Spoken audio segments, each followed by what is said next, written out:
Welcome everyone, particular big welcome to those members of the public who are in the room to listen to us today.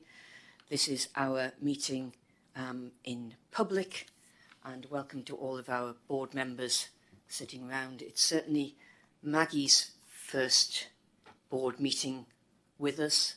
I think it will be Phil's when he gets here. He's stuck in a traffic jam, but welcome Maggie. I think others, have been to at least one board meeting. So welcome everyone. Just in terms of, we've got a full agenda today, as usual. If those presenters can just take it as read in terms of the papers and just guide us to the important bits that we need to know and make decisions on. I would like to spend a bit more time than that, though, on the breast services review. I think it's very much of interest to the public and to our staff. So we will be spending a little bit more time on that particular item. So apologies for absence. We've got Shafi and Adam, Warren, Liz. Liz, we did receive apologies from. Yeah. There was some questions to whether she was going to make it, but I think the apologies stand. Yeah. I say Phil's stuck in a traffic jam, and Steve has got an emergency dental appointment, but will be here as soon as he can. The usual declarations of interest. If there's anything on the agenda that you want to declare a particular interest in, either do so now or when we get to that item. Minutes of meeting. The minutes of the 28th of January are in the pack. Any comments on the minutes themselves? Are we happy to approve? Okay, going on to the action log. I might ask Warren just to take us through some of those items, please. Thank you, Chair. So the first one does need to be done, but we need to bring it through Finance and Performance Committee on its way back to the board. So we'll schedule that for April or May. It does need to come to the board annually once it's been through Finance and Performance Committee to meet national guidance. So we'll bring that through April and May. Given the pressure on the agenda this time, we had to defer the sustainability update, but we will bring that through to the next public board meeting. Unfortunately, we don't have Dr. Cameron here today, so 1.3 and 1.5, which relate to mortality and learning from deaths, we will need to defer to the next public board meeting, but it will be brought through the Quality Committee for detailed scrutiny before it comes back here. 1.4, the review of board and subcommittee reporting to be undertaken. All committees are now providing AAA reports into the board. Each committee has reviewed its terms of reference and work plan, and we are in April establishing all of the exec groups that feed into those committees. So I think the building blocks are in place. What I would suggest, if the board is agreeable, is that we look in 3 months' time as to how everything is working now that we've got those building blocks in place. And in the meantime, the committees can escalate any concerns if the assurance feed isn't working correctly for them, if that is agreeable. Happy with that? The antimicrobial stewardship presentation is on the agenda, and in terms of corridor care, that particular piece of guidance has been subject to discussion at Quality Committee and will be the subject of a deep dive, detailed review by that committee on its way in April, and then on its way back here via the committee's AAA report. The minutes of the subcommittees are actually in the private and confidential pack because the subcommittees are private and confidential. We have begun to attach the agendas onto the back of the AAA reports to provide the wider information that the board needs. And then finally, the board assurance framework is on the agenda today. Haven't been given any updates that we need to bring through for the actions dated for future months in section 3, and as always the board is asked to confirm closure of the actions in section 2. Thanks, Warren. Are we happy with those proposed actions? Excellent. Was there anything else that anyone spotted in the minutes that hadn't made it to the action log? No. Great, thank you. So we always like to try and start our board meetings with a bit of a patient focus. This time we've got Ewan and Jamie here to tell us about our Frailty ESTEC and Hospital at Home service and the impact it's having on our patients. So I'm going to hand over to Ewan and Jamie to take us through it. Thank you. Thank you very much, and thank you very much for the opportunity to come and talk today. My name is Ewan Tiewendale. I'm a consultant geriatrician in County Durham and Darlington, and we've been working very hard over the past year to sort of change some of the pathways for adults with frailty who present to acute and emergency care. I'm going to summarise a little bit about that, and then I'm going to talk a little bit about some patient journeys and how we've been able to impact and change them. I'm conscious that many people around and that are attending this meeting may not necessarily know what we mean by frailty, and so I've just started by giving a little bit of an overview because it's probably best viewed as a sort of complex comorbidity. It's associated with age and it's associated with having multiple medical problems. There's the sort of British Geriatric Society definition on the screen there, which describes frailty as this distinct health state related to ageing. Process in which multiple body systems gradually lose their inbuilt reserves. And what that means is if you're frail, then you often present atypically with things like a frailty syndrome, falls, delirium, immobility, and that presentation is not always in keeping with what's going on underneath, and you need quite a comprehensive look, normally from a multidisciplinary team, in order to identify what's going on, which is often numerous problems. And then you need what we call urgent comprehensive geriatric assessment to assess those patients and improve outcomes. And those outcomes are very clear within the medical literature that you improve morbidity, mortality, less likely to spend time in hospital, less likely to decondition, less likely to fall with harms, less likely to be confused. So all things that if you've got frailty, you want to benefit from. There's a little bit showing about how frailty does change with age in the graph on the right there, whereas between the age of 65 and 70, about 10% of people will be frail. Once you get to 90, you're more in the region of about 50%. And why this interest? Well, we look now at about approximately 20% of our population in England is over the age of 75, yet they account for about 30% of our acute admissions. And if you look at 10% of our A&E is frail, 30% of our AMU is frail, 60% of our back-of-house wards are frail, almost 100% of our elderly care wards are frail. And they are responsible for the majority of prolonged hospital stays, and they have almost the least to gain from a prolonged hospital stay. They're more likely to experience complications. And as you start to decondition, 50% of the patients I treat with delirium have picked that up in hospital, not because the hospital's bad, but actually because the care and the way we need to provide care in frailty is slightly different from our traditional acute health model. So with that in mind, there's been a lot of focus nationally and it's a sort of 10-year plan about pushing sort of more acute care into the community for the benefit of patients. And a lot of that is driven by an acute frailty agenda. There's a lot of interest in Get It Right First Time. There's about 4 different GIRFs reports now that span geriatric medicine, emergency care and frailty and virtual wards. And a lot of the NHS improvements through NHS England have been talking about development of frailty, same-day emergency care and hospital at home. And so this is kind of our sort of strategic overlay as such. So the traditional model of patients coming into hospitals, typically presenting to A&E and then going through this sort of A&E assessment, identified for admission, waiting for your back-of-house medical bed and then your ongoing care and whatever team you fall under. The bit in the red circle there is kind of what we've been looking at developing and what we've been doing over the last sort of 8 to 12 months, really. So creating alternatives to support our colleagues in A&E. They do great work, but if you're frail and fairly stable, you're probably better seeing me and my MDT at the point in which you present to hospital, not the trainee doctor in A&E or the triage person in A&E.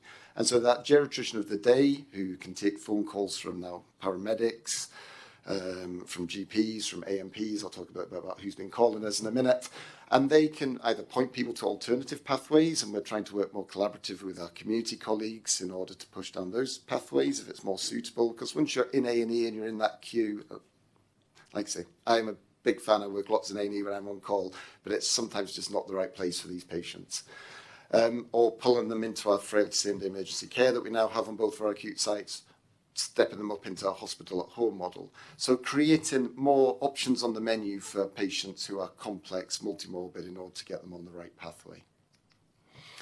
I've kind of mentioned this already, but I was conscious that people might not understand what these acronyms and things I'm talking about are. But the geriatrician of the day is a direct line to a consultant geriatrician that clinicians in the community can call. At the moment, it's running between Monday to Fridays.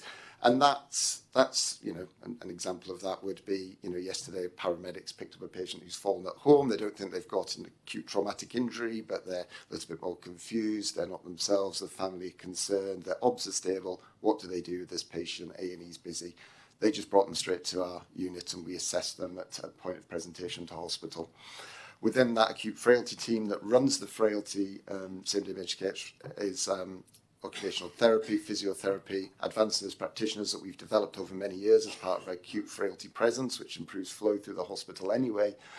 And now aligning that with a sort of consultant geriatrician as well. Okay, and really what we're delivering is this urgent, comprehensive geriatric assessment, this evidence-based care at point of presentation to hospital to improve outcomes. And I'll talk a bit about how it improves outcomes in a minute.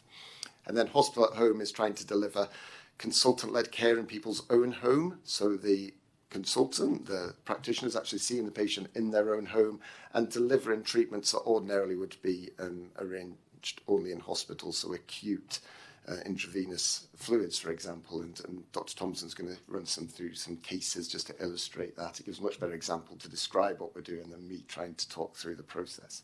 That runs 7 days a week. The team run 8 till 8, and then we have a relationship with our community colleagues and urgent care response out of hours as a first point of contact. I think I'm also going to say that this is a bit of a journey, and if I was to plan where I'd like to be and where we are, I'd say we're maybe 50% of the way through, because there's lots of potential to build this going forward and lots of unmet need for the population we serve. So I talked a little bit about this access to a geriatrician from the community at the point of referral, and this is already what we're seeing in some data in Darlington that I've pulled.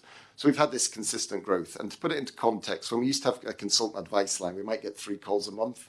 Last month, in February, which is a short month, we had about 90 calls from paramedics, GPs, advanced nurse practitioners as an alternative to sending a patient to A&E. What happens to those patients? Well, you see in that bottom right, outcomes from the geriatrician of the day calls. The vast majority avoid then A&E. There's still a small cohort that go. They call and I say, well, actually, that does sound like they're really sick and they need to be assessed and resourced. Or they might have fractured their hip and, we need to rule that out first. And that is an appropriate ED. But having that discussion is so important because actually we kind of know about them as well. So if they haven't fractured their hip, we can pick up an ET. Sometimes we've had calls to facilitate discharges from other colleagues. The vast majority of people that are calling us at the moment are GPs. The paramedic is the quickest growing, and that's only really started in the last couple of months. That's the area where we start to see more and more calls and taking about 75% of those directly to the frailty assessment unit. And the stat bar chart shows the outcome of these calls, what happens to these patients. So as we get more calls, yes, some of them are still going to A&E, but more are going to the frailty assessment unit, more are going through advice into other community pathways, more are starting to be stepped up into hospital at home. That's just a very quick example of the paramedic trial, the provisional data. About 75% of the paramedics that speak to us avoid taking their patients to A&E, with the vast majority coming the same day to now the frailty assessment unit in Darlington or Durham.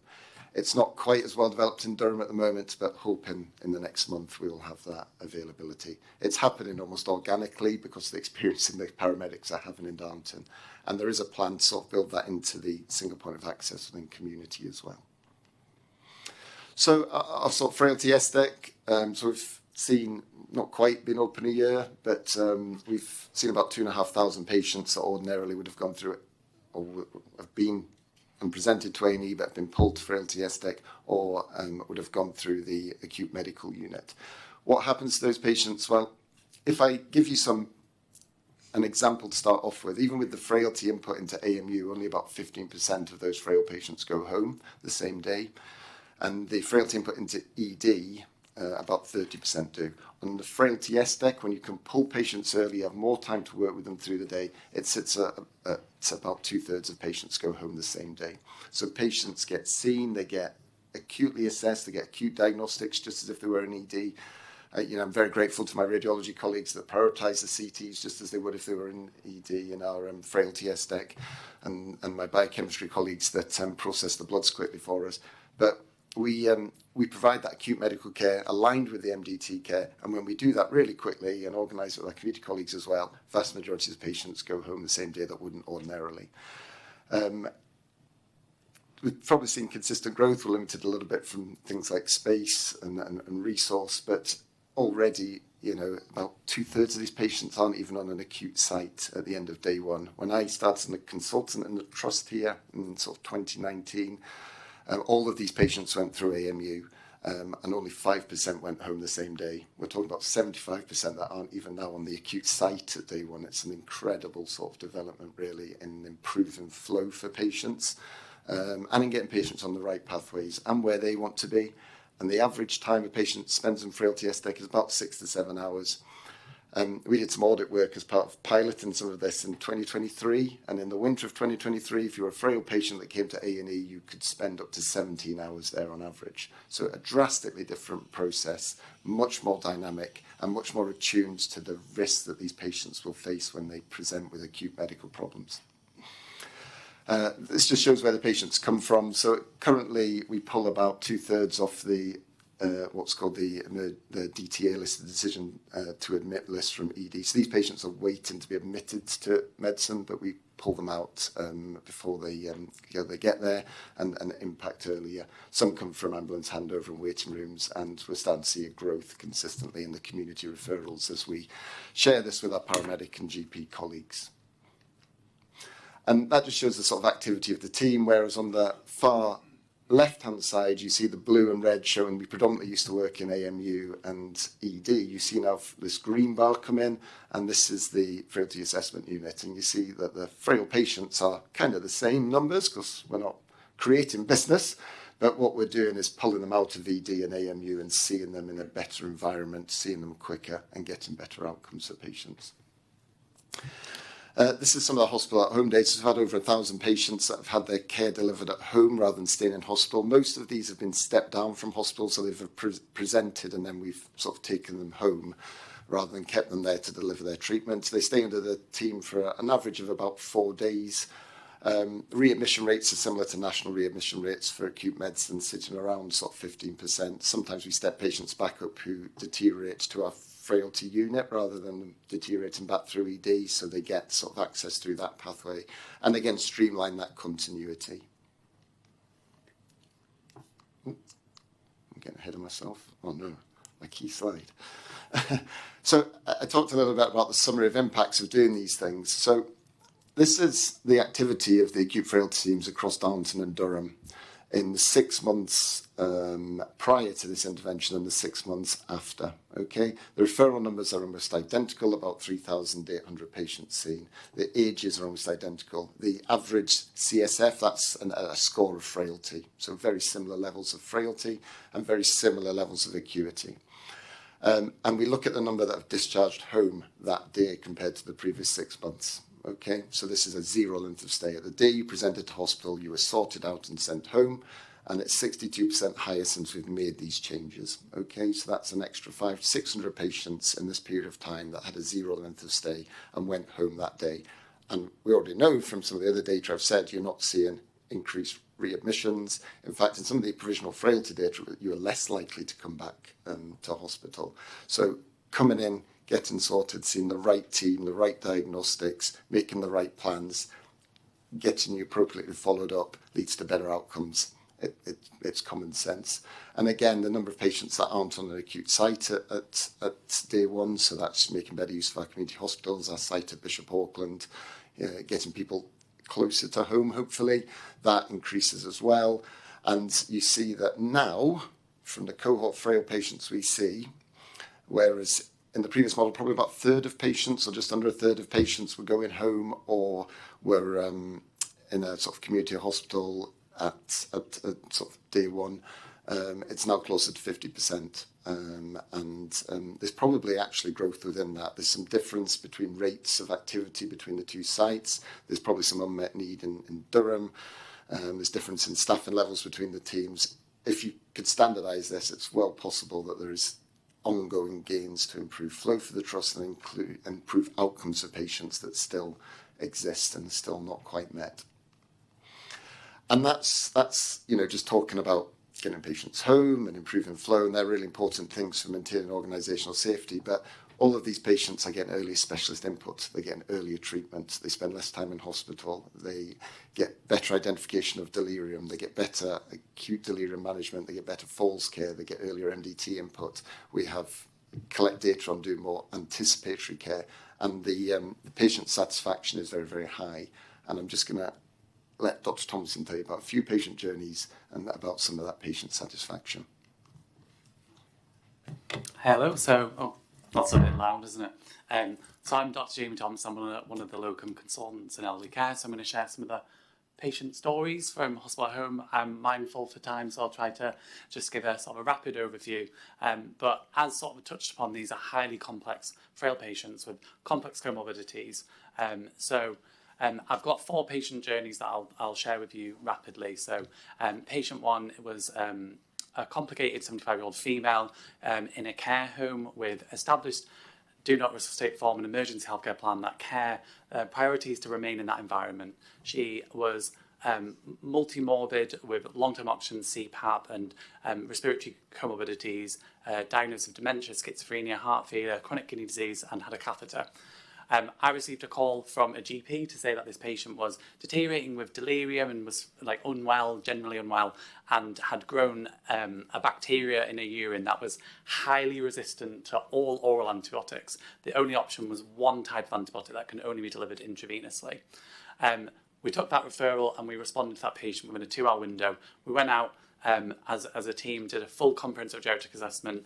We discussed with microbiology and we gave IV antibiotics to that patient in her care home with a subsequent significant improvement in her physical health.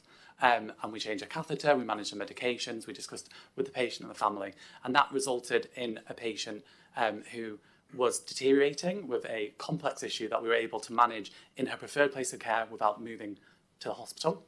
So if we look at how that would have happened before hospital at home, what would have happened for this patient?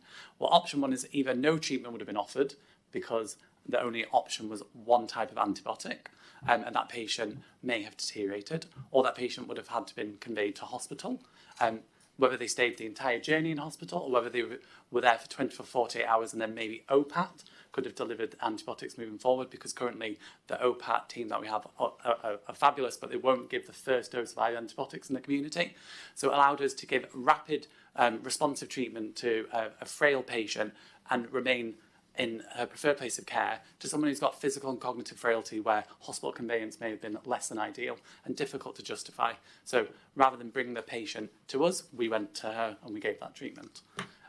Patient 2 was another very complex patient. So it's an 86-year-old male with advanced dementia who'd recently been in hospital in Durham and ended up being sectioned and detained under the Mental Health Act and was admitted to Auckland Park, one of the psychiatric hospitals. They were quite new to being in that environment, and as part of their assessment a few days later, the team had done blood tests because the patient wasn't drinking and found that the patient was severely dehydrated with a significant acute kidney injury and dehydration. We were called by the consultant psychiatrist who was concerned about the patient's physical deterioration, but recognised that moving this patient to A&E would be very difficult and you were unable to sort of move them to acute medical units. So we went out. We did a full comprehensive assessment. We cannulated the patient in conjunction with the psychiatric team who provided care and appropriate sedation. And we looked at medications, we rationalised, we stopped anything that was inappropriate, that was worsening the kidney function. And after a number of days, the blood tests improved and the patient improved.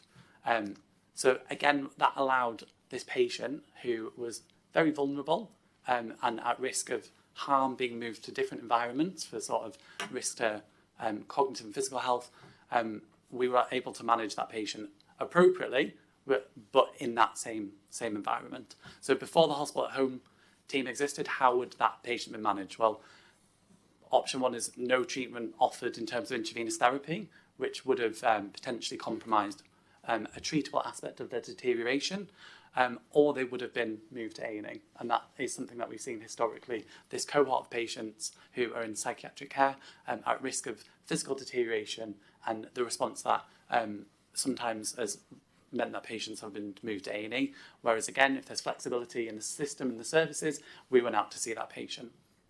And the family and the psychiatry team were extremely complimentary about the care. We received received quite a few emails actually from the psychiatry consultant team, who are very, very grateful for the hospital at home team that we're able to provide that responsive sort of physical health care towards patients who are obviously in very difficult situations. This was another example of a complex patient who was a step-up patient that we received a call from a GP. So a 79-year-old male who, complex comorbidity, steroid dependent, relatively frail, had become generally unwell with fever. His wife had called the GP, and the GP had come out and was a bit worried that the patient had an infection, but the patient with capacity did not want to go to hospital. So the GP rang the hospital at home team and asked, is there any way you would see this patient? And we accepted the patient. Well, within 2 hours we had seen the patient. So we went again as a doctor and a nurse practitioner. We did a full comprehensive assessment of the patient, and the patient was actually very unwell. I remember this patient quite well. It was a bit like, oh, okay, we're pushing boundaries here, but the patient with capacity wanted to stay at home. So we cannulated the patient, took bloods, we gave fluids, we gave IV antibiotics. We looked at all the medications, took all the things out that they didn't need, provided what they did need. And actually over 6 days, there was a huge improvement, and we treated that patient for an acute kidney injury and pyelonephritis, and that patient remained home that entire time. And this is someone who you would have possibly seen an ED resus, actually. There had been tachycardic, hypertensive, spiking temperatures. And that patient was very involved in that discussion and decision making. They were very aware of how ill they were, and they had made those thresholds of what they were and weren't willing to accept, and they were very happy to have that treatment there. So again, what would have happened to that patient before hospital at home? They would have gone to hospital. There wouldn't really have been that responsive, high acuity response to someone who was very unwell. And then the final journey I'll share with you is a very complex patient. So this lady, I know quite well. She was recently in hospital under my care for 18 days. Prior to that, this patient had been in hospital every month for 6 months, and each admission was 10 to 14 days. This is a lady with dementia, frailty, and very complex endocrine problems, steroid dependent, central diabetes insipidus, who has recurrent transient loss of consciousness. So on the last admission, spent a lot of time with the family, who recognised that their mum was deteriorating, and really they just wanted to keep her in her care home, but recognised very complex health issues. So we'd, on that admission, created a very lengthy emergency healthcare plan that would manage kind of all the possible ways this lady could deteriorate. And then almost like clockwork, a month down the line, because it had been sort of every month this lady was deteriorating, she had an episode of collapse in the care home. And on her emergency healthcare plan, I'd written to call the geriatrician of the day. And so NIAS had called the geriatrician of the day, and we went out and we assessed the lady. So we saw within 2 windows, it was a 2-hour window. Initially, she was seen by a registrar and nurse practitioner, and then later in the day, I went out with a nurse. We did a full comprehensive assessment. We identified this patient had an infection. Initially, the source was unclear, and she'd had, again, complex resistant urinary tract infections in the past, delirium, constipation, and she'd had an episode of collapse. So we assessed the patient, did a full comprehensive geriatric assessment, got IV access, got bloods, gave IV fluids, IV steroids, and doubled the oral steroids, gave IV antibiotics and oral antibiotics. We gave her an enema, we gave laxatives, pain relief, and actually we maintained that lady in her care home, and she was on our caseload for 7 days, but she did not come into hospital, and we had a really amazing response, and she improved. So this is someone who had monthly hospitalisation, prolonged hospital admission, and was very, very distressed each time in hospital. So without the hospital at home team, the emergency healthcare plan was there, but I think it would be quite difficult to have that confidence to manage this level of intervention through paramedics and district nurses. So we were able to offer rapid, multiple interventions to a patient who was very complex and deteriorating, but maintain her in a care home. So this was some of the feedback from the family, who were really, gave highly favourable feedback about the experience, because it allowed us to keep their mum in her preferred place of care without removing her to a hospital environment where every time she's been in hospital, it was very difficult to get her out of hospital because of the complexity of her problems, whereas actually we were able to use the infrastructure of care that were there and provide robust medical interventions and keep the patient in an environment that was less distressing and more suitable for her.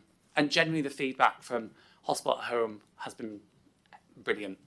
So this is a little bit old. This is from the friends and family feedback, and it is for the Frailty Assessment Unit Hospital at Home. But we really give a service that patients are desperate to receive. We've talked about hospital and the complexity of hospital, and we know that it absolutely has a role. And I love working in a hospital, but being a patient in a hospital isn't always great. And the experience for the patient and the experience for the relatives isn't always great. And that's not because of the work that we do, it's just the nature of being ill and being away from your home and the things that happen to you. So providing an alternative is really essential, and it's really richly received by people. And as a doctor, it's so lovely to go into people's homes and to be able to provide that care, because it's such a different dynamic, and it's such a different, you get a different version of the person. You see them in a more holistic way when they're in their own homes. And also that power gradient is very different. In terms of shared decision making, it's so much easier to have that in people's homes, and you get a more authentic outcome that feels more appropriate to the patient. So I'll pass back to Dr. Stephen. Sorry, we'll stop talking soon. But I've mentioned that this is a journey, and this is very much a process. There's still lots going on. We still need to embed certain aspects of the care. We've talked about some successes today, and that's really nice for the team to look back and think about what we've achieved. But there's so many more opportunities, and developments around increasing community collaboration, increasing the utility of the geriatrician of the day, integrating that in single point of access, expanding our step-up capacity. There's a little bit, I have lots of data for the acute frailty team and improving quality within the team. We need the same robust sort of dashboard in place for the hospital at home team. We've had a year ago we didn't have a hospital at home team. In December we had a GIRFT inspection and peer review of our hospital at home team. So that's, we got some really good feedback from that. We need to work towards some of that. We're doing all sorts of things as part of Learning Improvement Network to pull patients into hospital at home from back of house wards. We're even doing some point of care testing and trials with brain injury peptides in the frailty unit. So a whole range of things are coming out of this, and we're sort of gaining momentum all the time. We do have a lot of challenges, and delivering care, acute care, is always challenging in some respects. I've mentioned some bits. I don't want to necessarily end on the sort of the negative of that, but things around estates, staffing, obviously some of the financial concerns, your recruitment, VCFs, parity across the team in order to get full impact. Time, competing interests from other services and service interests. So obviously, as geriatricians, we don't just do this. We liaise into orthopaedics. We have inpatient wards. We have movement disorders. We have outpatients. So there's lots of sort of challenges in being able to bring this forward, and it's been done certainly from a senior clinician point of view on relatively small amount of resource. So I think there is massive potential to grow this. I think it's aligns with the sort of NHS long-term plan, and hopefully we'll continue to receive the great support we've had across the organisation in building this going forward. And I'll leave it there. Thank you very much.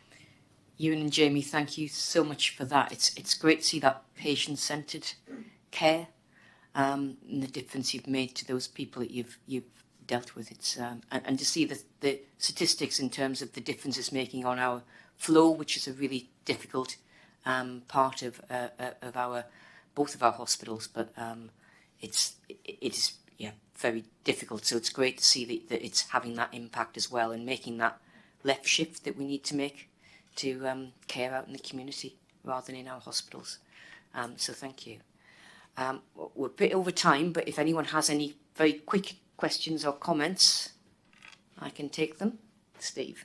I'll be dead quick. So, Jamie Ewan, thank you ever so much.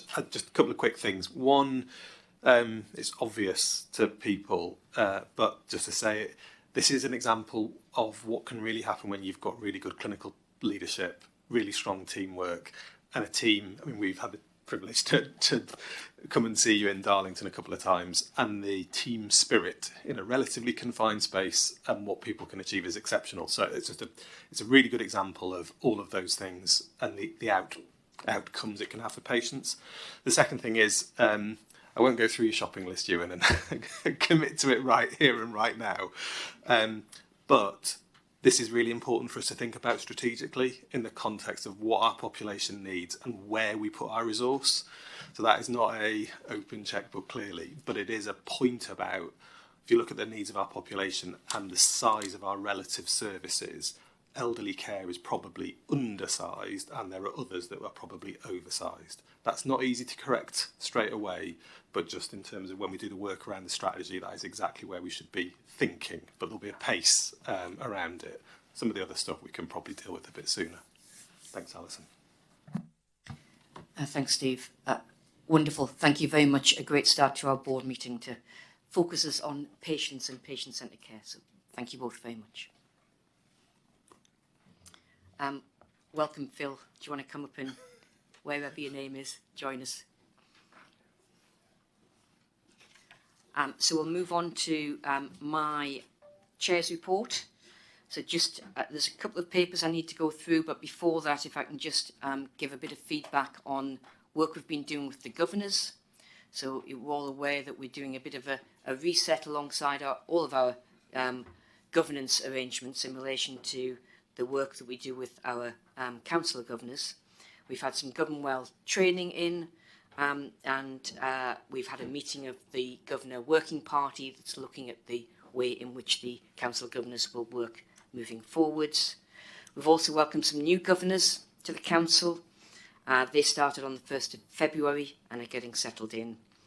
We've had an election for our Deputy Lead Governor role, and I'm pleased to say that Stephen Picken is here with us today. So congratulations, Stephen, as you take up your new role of Deputy Lead Governor. Looking across the board as well as the council, we've now got our 5 new non-execs have started. We've got some of them here today and others arriving shortly. And it's great to see that they are settling in. They are making a real difference to our committees, our board committees that then feed up to board, and the work that those committees do. So thank you for that. We are very conscious. Steve will deal a little bit with the new execs and the adverts that we currently have out in relation to executive team. We're very, very conscious that we're a new board. So I think we've got a total of 10 new faces sitting around at the moment around our board table. So we've done some fairly intensive board development work with a facilitator, which is going really well. So they're working with us as a board, with the executive team as a team, and with our collective leadership team as well. We're very conscious we need to build some really strong relationships across all of those 3 areas if we're going to be effective as a board, as an executive team, and as a collective leadership team. And the other thing I wanted to mention is that we have revamped the consultant interview process. So that didn't previously involve the chair, chief exec, or often no executives. So we have revamped that. They should now have the chair, chief exec, and executives, as well as representatives from the areas where we are seeking to recruit. So they are taking shape and going well. Any questions on any of that? No, okay.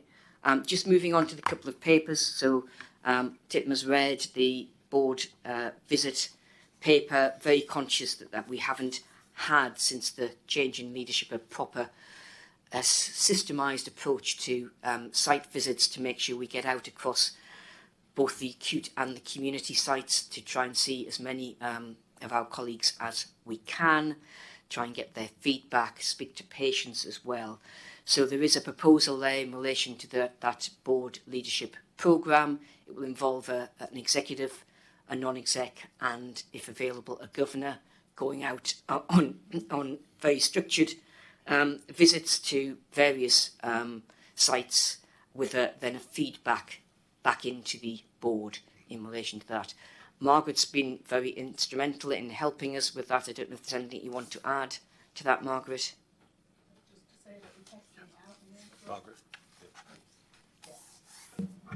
Just to say that we're testing it out in April. Lisa and I's already been on such a visit, and we've got others planned with a view to May having structured meetings, so it allows governors and others to jump into those. We'll be able to put a time frame through, which should make it easier to follow. There may be the time for a rapid visit, depending on safety issues, which wouldn't be planned in this way, but that should be flexible.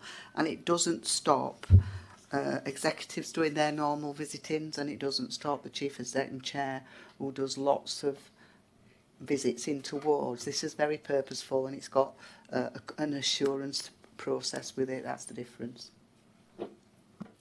Any questions on that? Yes, Lisa. Not a question as such, but just to add really, as Margaret mentioned, we sort of tried it out in terms of the policy itself, and the feedback from the ward itself was really positive as well, in how they received and got feedback from that visit as well. So it gave an opportunity to give some meaningful feedback to that ward immediately, and also an opportunity for both patients and carers to have access to both executive and non-executive in a meaningful way as well. Thank you. Thanks, Lisa. Phil. Thanks, Chair. It's an important first step, but it's very structured. Is there a potential risk in this that the places that are going to be visited will prepare and therefore present a potentially rosier, better picture of things than it really is? And where is the scope to have sort of, as it almost secret shopper type visits in order to try and find out what really goes on? So thank you for that. I mean, the testing out, they got something like half an hour warning when we went on, Lisa, didn't they? If we're trying to do this, then on one hand we do need some structure so that people can free up diaries, if you like, because that's the problem. It doesn't work. And if we just pop in and say hello to people and walk away, we're probably not capturing the important information to certain patients.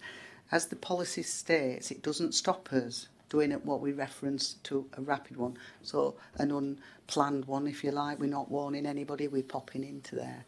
But it's equally very effective if you have both of those processes, and the policy allows for that. So I absolutely get that.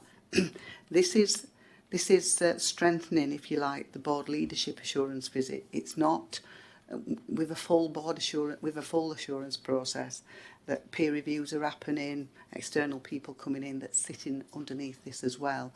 So within the next 3 months, we should have a full quality assurance process happening that picks up peer reviews, it picks up the board leadership assurance visits as well. And there's always the capacity to step in and unannounced, I'll use the word unannounced, which is what I think you're referring to as well. So the scope should be all of those things. Are we happy to approve that? Okay, thank you. And my second paper was in relation to NED champion roles. So there was some guidance a number of years ago in relation to NED champion roles that they should be confined to the 5 that are listed in my paper. I think that was a deliberate decision was taken in this trust to have more than those 5.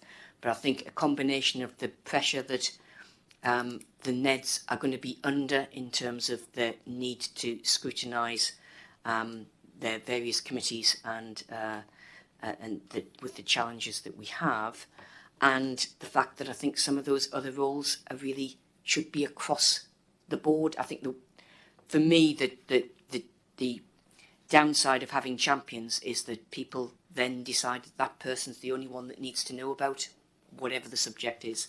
I would much prefer there to be a more holistic view around the table that we're all responsible for a lot of these roles.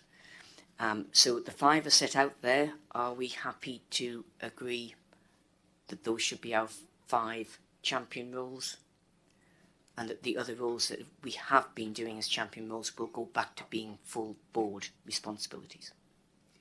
Happy with that? Great, thank you. That's the end of my report. I'll hand over to Steve for his. Thanks, Alison. Good morning, everybody. So I'll take the report as read, but there's a few things I wanted to try and just draw out. And as always, with the Chief Exec's report, quite a lot of the detail is covered by colleague exec directors in their later papers. So just to reiterate, sort of obvious from the papers of the total board in many respects, but just to reiterate the areas that the exec team and wider leadership team are focusing on and prioritising. So that continues to be a focus on improving quality, which is particularly about fundamental standards of care, addressing deteriorating patients, and making some safety improvements in our EPR.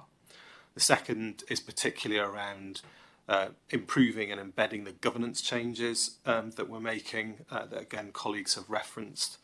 The third is continuing to try and be connected to our staff and listening to them and engaging with them. I've been dead grateful for the feedback that we've had from our colleagues for their time and for their candour, which has helped shape the areas that we think that we need to continue to focus on. The feedback from staff reflect the areas of challenge that we're talking about today. The fourth, which we will probably spend a bit more time on through the course of this meeting, but does not mean it is more important than the others, is our efficiency programme and our financial challenges.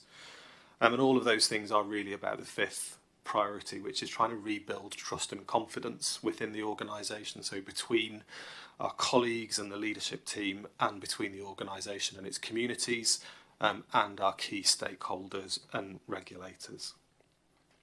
Board colleagues and colleagues in the Trust are really well aware that we've got challenges across all of those fronts, and you can again see that from the material that's in front of the board today. And you'll see that one of the things we've highlighted in my report is that is reflected in how we are assessed as an organisation. So you'll see there's a section just setting out what's happened to CDDFT in terms of our oversight framework rating between Q2 and Q3. And that has seen a deterioration, and we're now in the bottom quarter of trusts overall. In some cases, that reflects the situation that has been present for some time, becoming crystallised into reporting, and in some cases it reflects actual changes. The key drivers of our change, and again, Lorraine will pick some of these up in more detail as we go through, but has been driven by some challenges and deterioration in our waiting times, so patients who are waiting 52 weeks and 18 weeks, and also the length of wait for patients in a cancer pathway, and our long waiting long waits, so waits over 12 hours in ED. Those are the things that have driven the change primarily, alongside the deficit position that we knew existed, the board's been well aware of, but again becoming crystallised and part of the reporting. That is for Q3. Of course, we are nearly at the end of Q4, and colleagues will touch on some challenge, but also some positives as we leave the end of the year. But we're using the annual planning process to try and make sure we've got robust improvement plans for next year.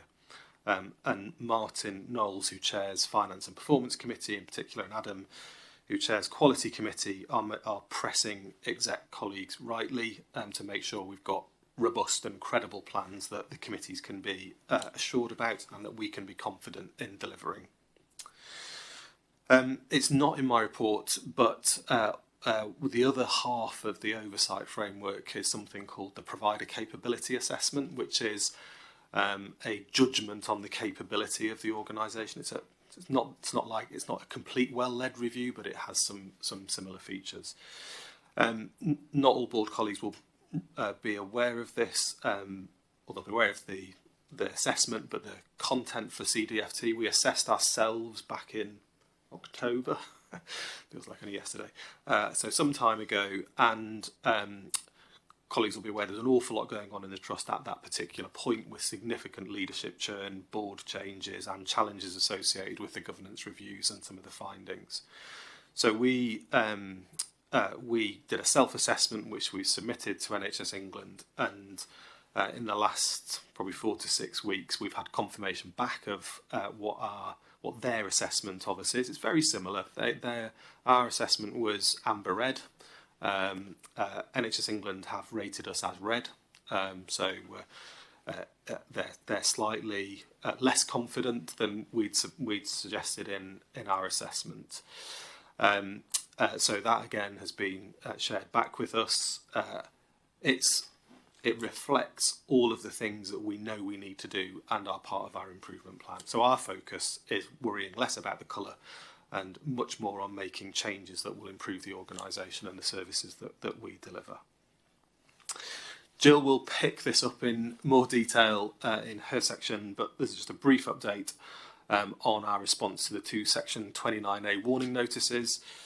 So we've, under Jill's leadership, a huge amount of work has gone into both the surgery 29A warning notice and the well-led. Jill will cover more of the detail, but we've shared a lot of information with the CQC to show very openly where we've made improvement, but also to show where we've still got more to do. And on the governance side, in my report, I've just highlighted some of the particular changes around governance. So we mentioned it at the board last time. We're embedding the new board committees and the management meetings and scrutiny that support them. We're just moving fully to that in April. They'll take a little bit of time to embed. And we've spent a particular amount of time on risk and compliance. So we've had the first risk and compliance group going through all the risk registers. We'll bring an output of that to board, of course. It was the first meeting. I would say it's going to take us a little bit of time to get into a rhythm, but it was a good start. And again, Margaret, as our board advisor, has been helping support the care groups in particular, as well as us overall.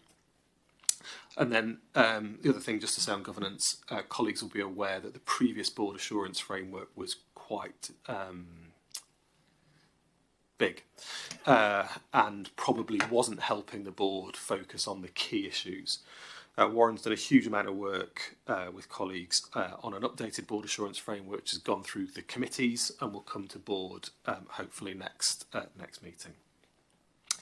Alison mentioned the leadership changes, so just briefly to touch on those. The first thing is to say we're looking forward to welcoming Kelly Angus as Deputy Chief Exec, who starts next week, and then Matt Graham, who will join the Trust as Exec Director of Recovery and Improvement. Matt will start in May, but is doing about a day a week with us at the moment.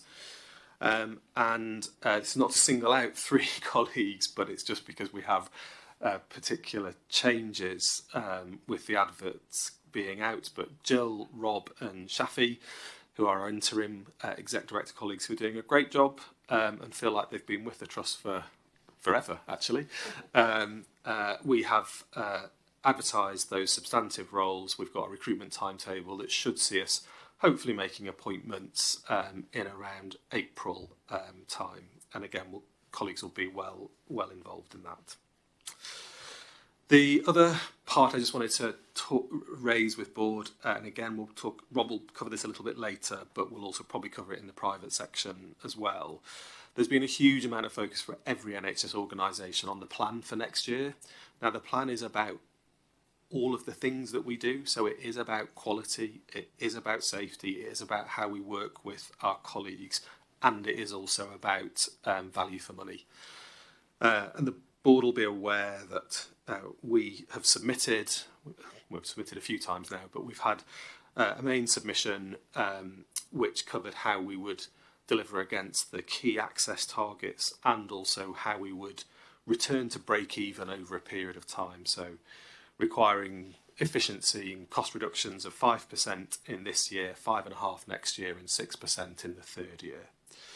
That would have left a deficit in this coming year of 34 million. we've had a number of discussions with NHS England alongside many other trusts, and as you'll see from my paper, we've had feedback that that is not considered to be an acceptable plan that NHS England could agree. And so there's a set of discussions taking place in pretty much across the last week and this week, which Alison and I will be building on in our discussion with NHS England on Friday. It's fair to say there's a potential significant additional challenge on the organisation that we'll need to consider, and we'll need to consider that very carefully. So there'll be more for us to discuss as a board going forward, given the position that we find ourselves in. And the final thing, just to highlight, this was attempting, which I may not have done completely, but attempting to deal with Lisa's request at the last meeting to give a bit of a sense of what's happening outside the organisation.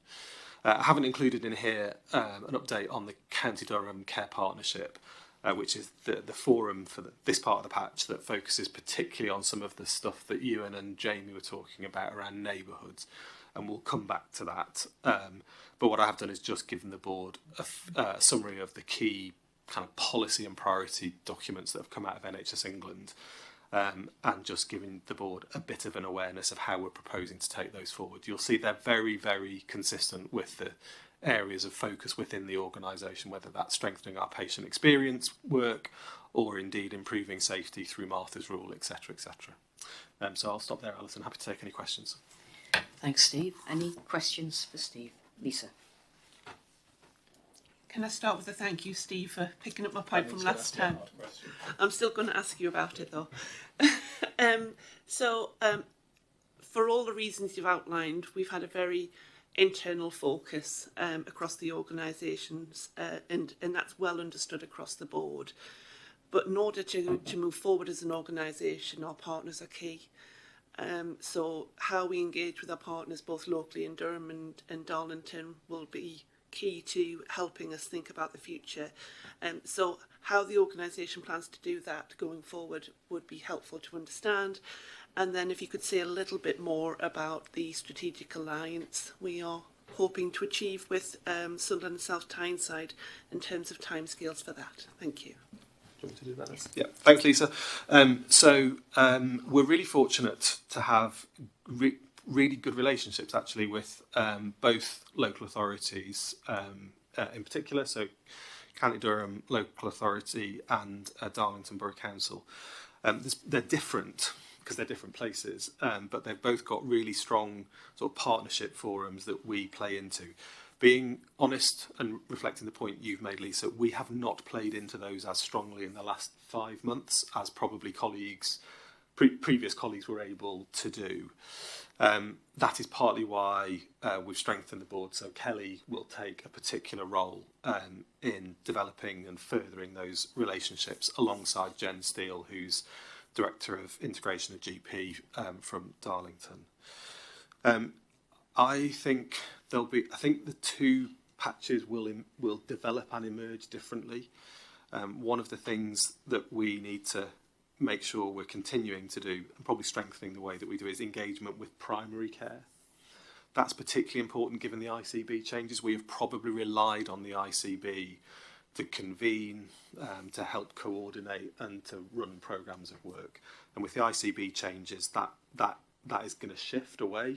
And so particularly in Durham, but that's only a timing issue. We've been talking with Michael Lang, who's Director of Adult Services and other things at the council, on how we will work together to engage primary care, and also that we're having a bit of a discussion, Lisa, about doing that as a group of providers, so including Tees-Esk and Wear Valley. So rather than them doing some stuff and us doing some stuff and tripping over each other in our engagement with primary care and the local authority, thinking about how we do it together.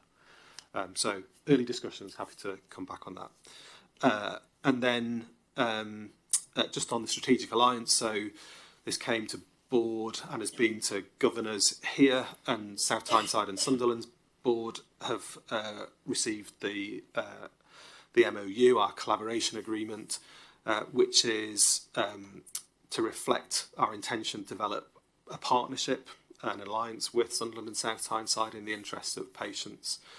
And what we've done is agreed it now. We now need to put the mechanics in place. So Ken and I are having a discussion about how we put the partnership group in place and then do work to kind of create the work programme. That sounds very management-y, doesn't it? In the background, what's important to say is colleagues across the exec team are already having a discussion with counterpart colleagues on where do we think the opportunities might be. We've got a mix of opportunities in some of our corporate thinking, corporate services type stuff, but also in clinical pathways. My view, very strongly, I think mirrored by Ken, is one of the really key things that we need to keep this focused on is patients and patient pathways. So we will need to make sure that we've got capacity to support it. I think if we're honest, our capacity is probably a little bit more constrained than colleagues in STFT. That's not because they're less busy, it's just they're in a different starting point. But we'll hopefully see that progress over the next 2 to 3 months. Ken and I are keen to get the first session in place quite soon. We're talking when he's back from holiday. Phil. Thanks, Steve. Patient and carer feedback is a very important indicator of how we're improving, progressing. I was just looking at the Friends and Family test. The numbers look almost as expected, but it does look as though the uptake is fairly poor. And so some of this could be affected by sample size. I was just wondering, are we doing anything in the background to improve that? Really good question. It's a quarter's worth of feedback and we've got 56 responses for outpatients. And whilst Rob and I would both say with Lorraine we need to improve productivity in outpatients, we definitely see more than 56 people in a quarter. So, but it's important to see what we've got, as it were. Our Friends and Family test is not brilliant. It doesn't have brilliant uptake across the NHS generally, but we are probably at the lower end. We made some changes which may not have been completely effective. So we moved to a much more electronic solution, which on the one hand can have benefits. So it's a QR code based thing, moved away from so there's a bit about our mechanism of engagement. It's not as prominent in our discussions or indeed in the way we set the environment up. And I think where we want to put our focus is on the real-time patient feedback work. So although we've started it in wards, and you'll see we've started on the 3 pilot wards, and we've had some really good feedback from those pilot wards, both in terms of positive but also areas for improvement. Good, strong organisations use a similar model in outpatients and in ED. So that is where I think we'll probably try and put most of our efforts. We've put the information in the paper because it's important, but the sample sizes are too small for us. We want more feedback. Jill wanted to come in, I think. Jill. Thank you, Alison. It's a great question, Phil, and I think as we refine our governance structures, there's a real need to bring in the patient voice, service user voice. I've had some early conversations with Healthwatch colleagues around how we do that. So we don't just respond to complaints, we proactively seek out what does it feel like to be a patient or service user, and how do we make sure that we integrate that into both current service delivery and our future strategy. So it is work in progress, but you're absolutely right that that's not representative or particularly helpful for us as we move forward. Yeah, Phil. I agree with that, and I think the real-time information is very important. I suppose my issue is that this is a sort of a national metric, and so if that's the way it's viewed, perhaps we should be trying to up the ante a little bit to try and improve the uptake from friends and family. Anything else for Steve? Yeah. Yes, sorry, Maggie.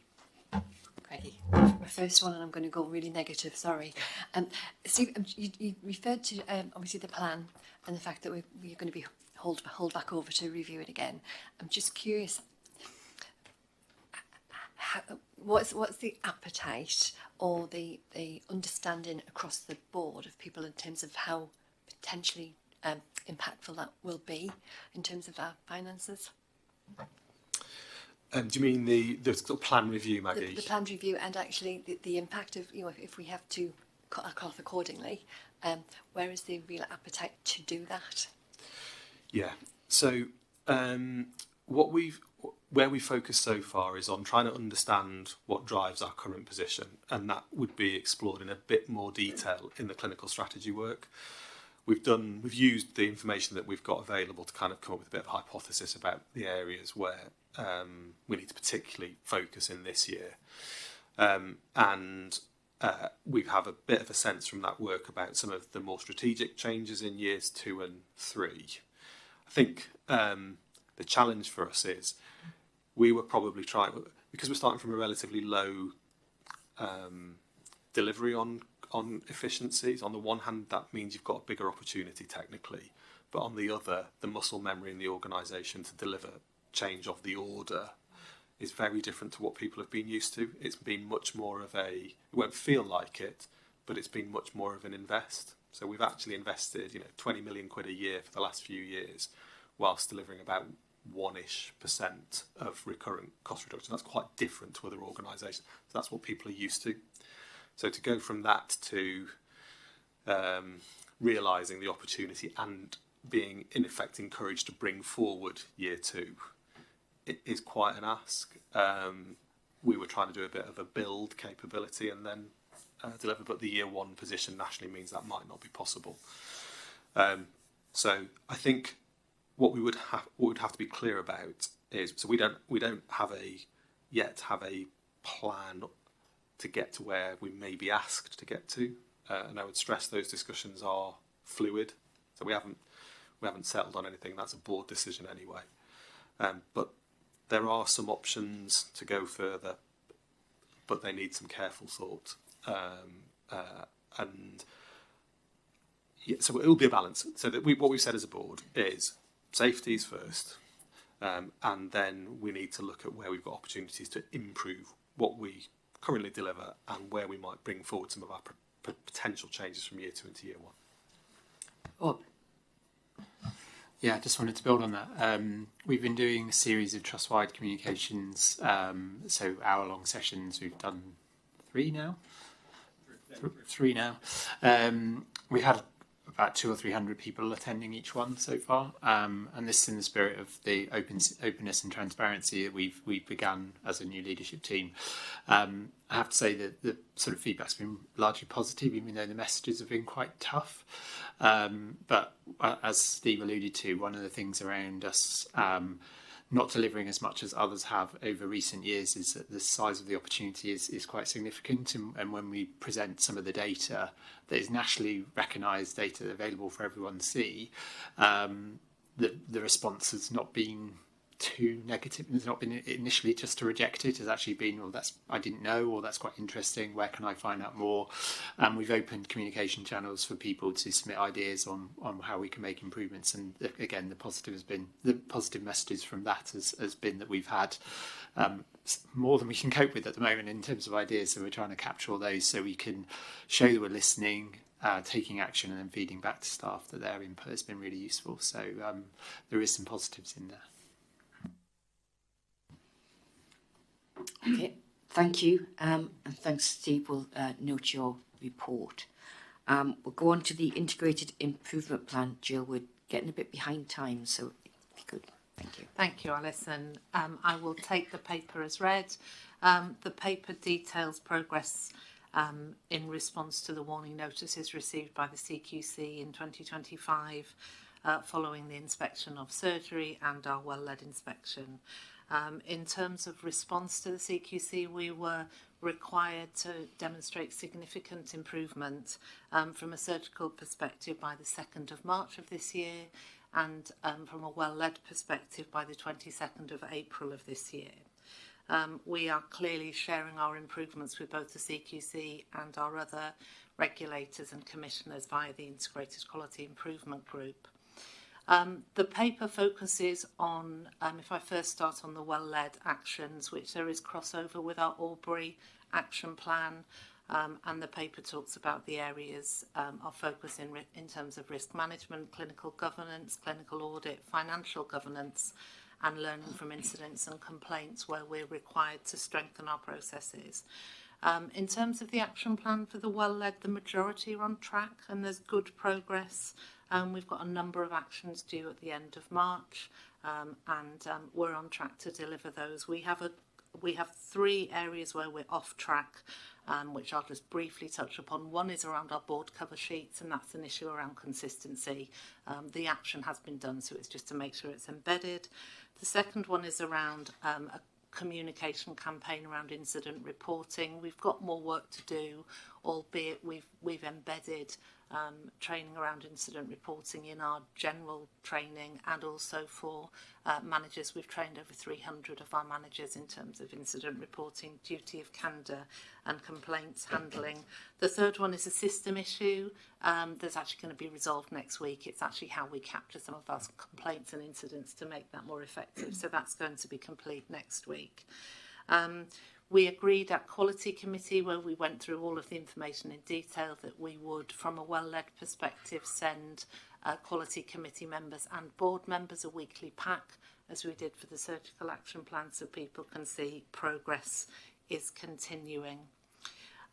In terms of the surgical actions, we were required to submit our evidence to the CQC on the 3rd of March. We sent the full action plan, a whole data pack and evidence supporting that. And I think from a CQC perspective, you know, they absolutely recognise we have a lot to do. I think we have demonstrated significant improvement, and where we are off track with things, we've put in mitigation to make sure that safety is maintained. Where we are with mandatory training, we've got trajectories for improvement and trajectories to be completely compliant.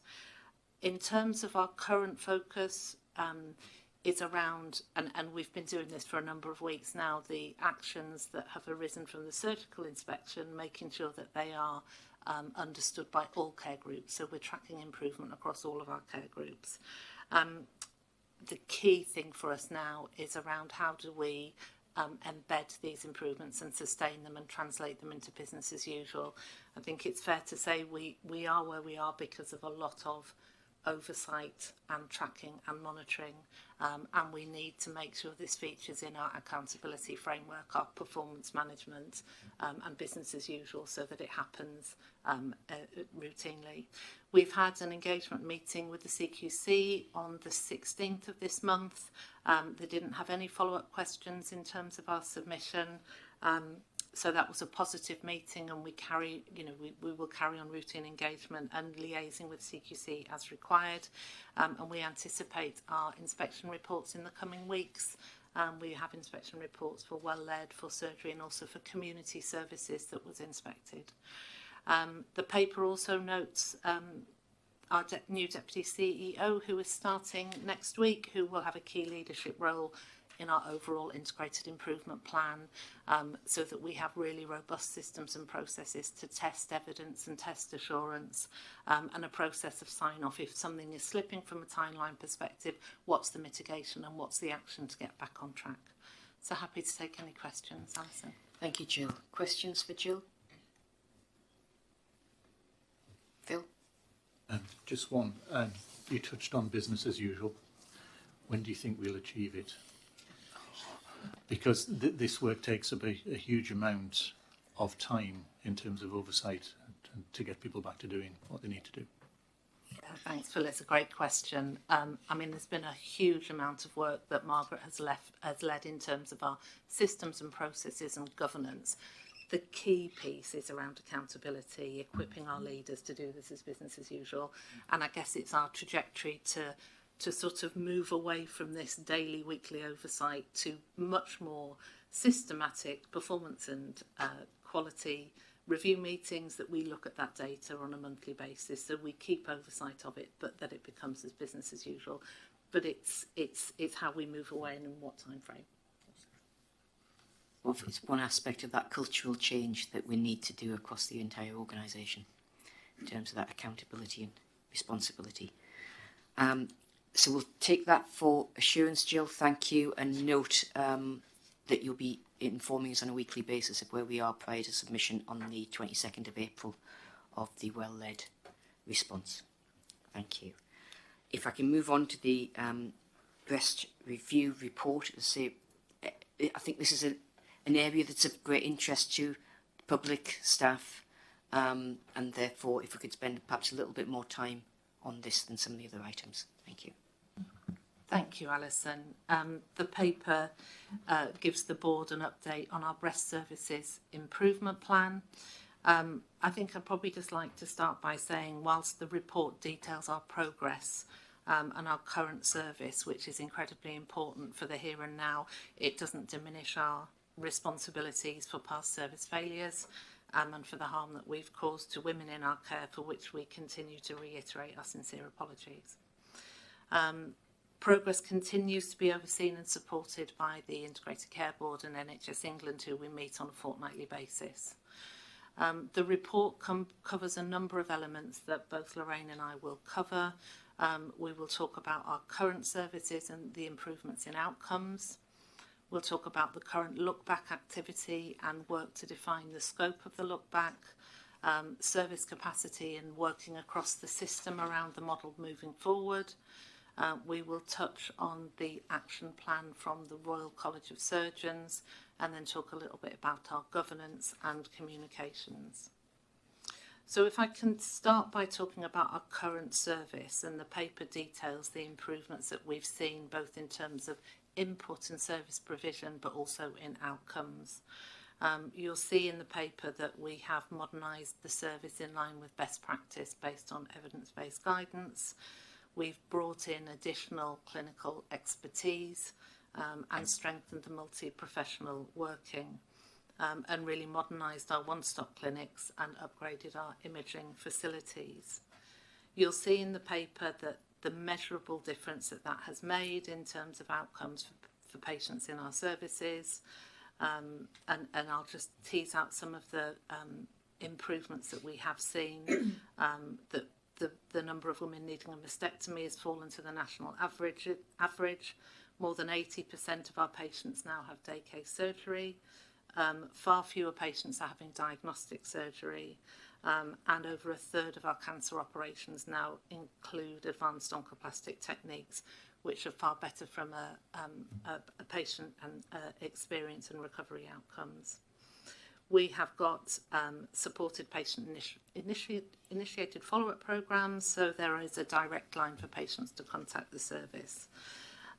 We do have some key measures that are noted in the paper that show in 3 very key outcome measures we are performing as well as or better than the national average.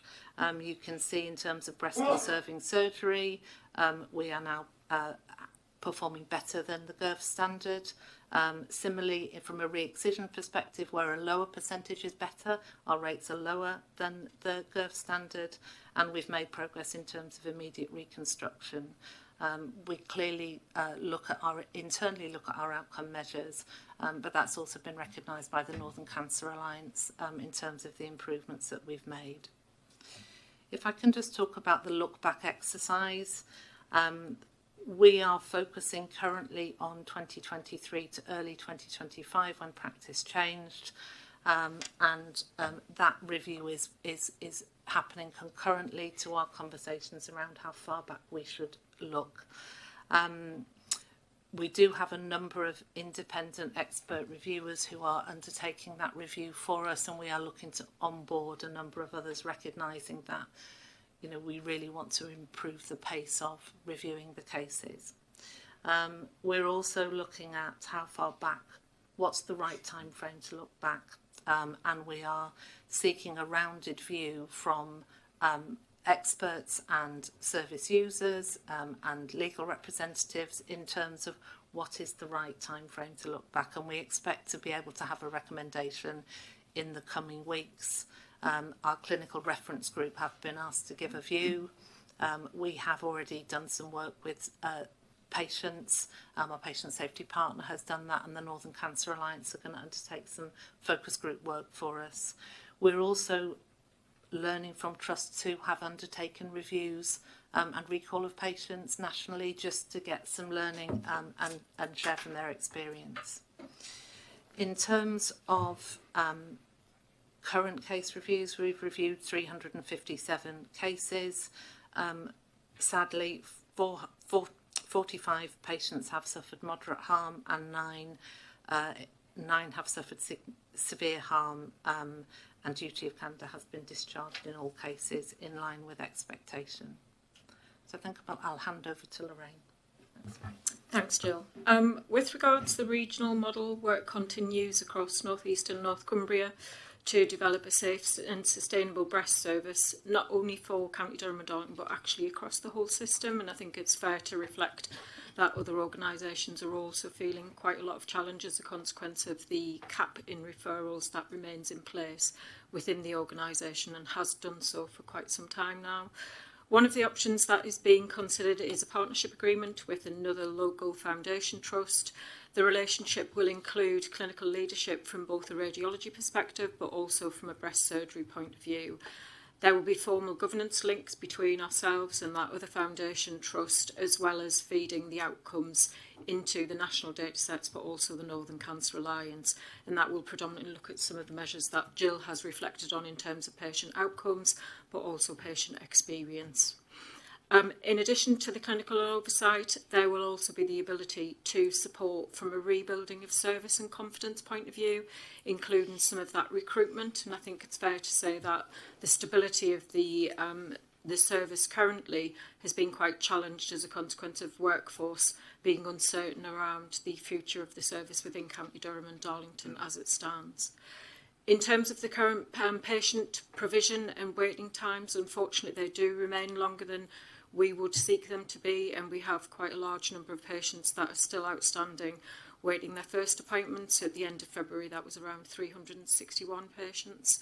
To support the gap, we are looking and working closely with our breast surgery colleagues, but also radiology, to try and provide some additional capacity across the next 6 to 8 weeks to reduce that overall backlog of patients and hopefully support the system wider with the waiting times for first appointment. Within the report, you will see an update around the Royal College of Surgeon Improvement Plan, and again, Jill has touched on that slightly. There was originally 21 recommendations that were put forward from an organisational perspective.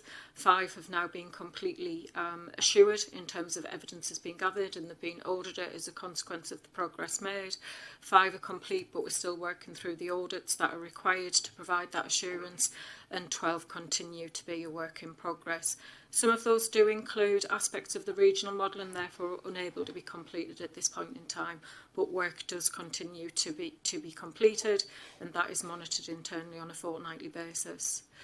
The governance processes have been strengthened. There is now a radiology governance forum on a monthly basis, as well as a breast surgery governance forum. They are being supported by our internal teams around the content and format. The other thing probably to note within the report is the continued coverage from a media perspective, and we are working closely with colleagues across the ICB and NHSE with that regard. I'll pause there for questions. Thanks, Lorraine. Obviously, a lot of work being done in the breast services. It's sadly too late for some of our women, and just as Jill did, just want to formally apologise in public for the harm that we have caused in the past to some women. But it's also quite important to note that the improvements that have been made, it is now a safe service. Very conscious that because of the what's happened in the past, there may be some women that are unwilling or certainly not very confident about using our services, and it would be a tragedy if people didn't and then themselves suffered harm that could have been prevented. So it's obviously something that we want to try and get out to the public, that we are now safe, but against the backdrop of acknowledging that that was not the case for some of the people that we've dealt with. Questions for Lorraine and Jill? Sorry, I saw David first, Lorraine. Lisa. David. Great effort and well done to the team in terms of where we've got to, because it's been tough, hasn't it? Just looking at the referrals we have at the moment, they've been reduced. As we increase those referrals, how confident are you that the systems and processes in place will be scalable and won't fall over because of the numbers? Thanks, David. I think probably that staged approach, and one of the comments that I made around the stability of the service and the security of the workforce, it has been quite a challenge currently to give that security to the staff around the workforce model moving forward. The regional model is pivotal in actually how we can support that stabilisation and recruitment and retention of staff. Some of the aspects particularly are around some of our nursing colleagues and the development and training of some of the nursing workforce in advanced practitioner roles, and having a rotational agreement with the partner will really help stabilise that. The cap in referrals has remained at about 80 for nearly a year now. We're probably seeing, particularly across the last couple of months, actually less referrals coming into the organisation than 80. That isn't because of deflections to other organisations, that is GP practice in terms of understanding that the cap is in place. As we move forward, one of the key things to do is to work continually with the region in that recruitment and then that staged approach for the capacity to be increased across the patch, so that actually what we can do is make sure that we can provide timely care. That's probably some time off in terms of going back to historic patterns of patients being seen within 10 days, but hopefully the approach is by September we will be in a position where we've got much more timely care for patients. Lisa. Thank you, Chair. Similar line of question, but I'm going to push you on timescales a little bit more, Jill and Lorraine, if I may. So we've heard loud and clear, and most importantly, the impact we are having on our patients, our population, and also the wider ICB population as a consequence of our capacity and the lack of a regional model that we have at the moment. We're also hearing the impact on our partners in relation to their services, and we hear today from Steve the impact on our NOF rating as well as a consequence of where we are in our own performance.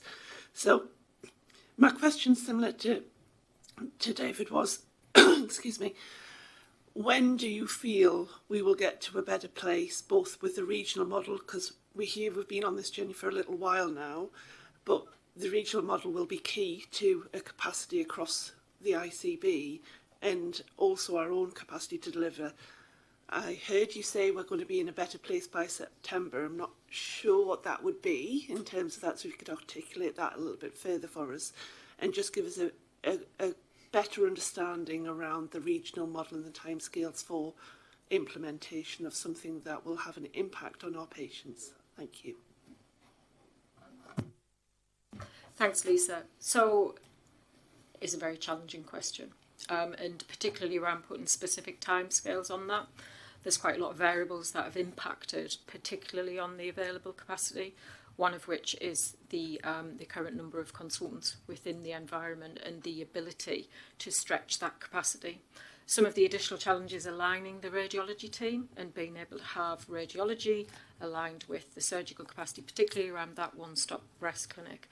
The work we're doing in the background with partners is to look at how and what would that recruitment strategy be alongside the training model. The phasing that we're reviewing is what can we provide by the end of April, what can we provide by September, and then actually what can we provide by March 27. So there's kind of a staged approach across the next 12 months. Alongside that, we'll run that development of some of the nursing teams, but also recruitment across the organisation. What I wouldn't want to do is give an artificial impression of actually by May we think we will be back up to 120 referrals per week in terms of available capacity, but that is the model that we're looking to in terms of stretch from April up to September and then recovery by March 26. The pivotal part is the agreement around the partnership model and actually then the recruitment and training and development of staff that can support. Steve. Yeah, just to briefly add to Lorraine's really important summary there. So the regional model is going to try and do a couple of things, but will particularly initially focus on stabilising CDDFT. In some respects, that's partly happened through Henry's appointment and then the appointment of Jane and Lucy and the changes that have been made here. But that now needs to be a long-term arrangement, and we've been discussing, work's been led by the ICB to kind of work out what the right thing is. So we're probably being a bit cryptic. So there's now an agreement between providers and the ICB about what that partnership arrangement should look like, what it should include. As Lorraine said, that will particularly concentrate on governance, and it will particularly concentrate on people. It's subject to final sign-off, which is probably why we're being a bit cryptic, and we need to just finalise the collaboration agreement with the partner organisation. So that's kind of stuck with us. The ICB are quite rightly just saying to us, hang on, can you just get this over to us for review? So we're aiming to just get that tidied up either middle or end of next week for it to be agreed, and then we'll start to implement it, because that will give stability and confidence to people in terms of recruitment, what the roles will look like, what the support looks like. That's the first critical part. And then, as Lorraine says, there's a facilities part to this. So one of the reasons that lots of patients were outsourced was because there was insufficient space set up in the right way. That's not the only thing, but so we need to do a bit of work on how to address that, which is why we'll probably do it in a sort of point in time in September and then March. Thanks. Phil. Thanks, Chair.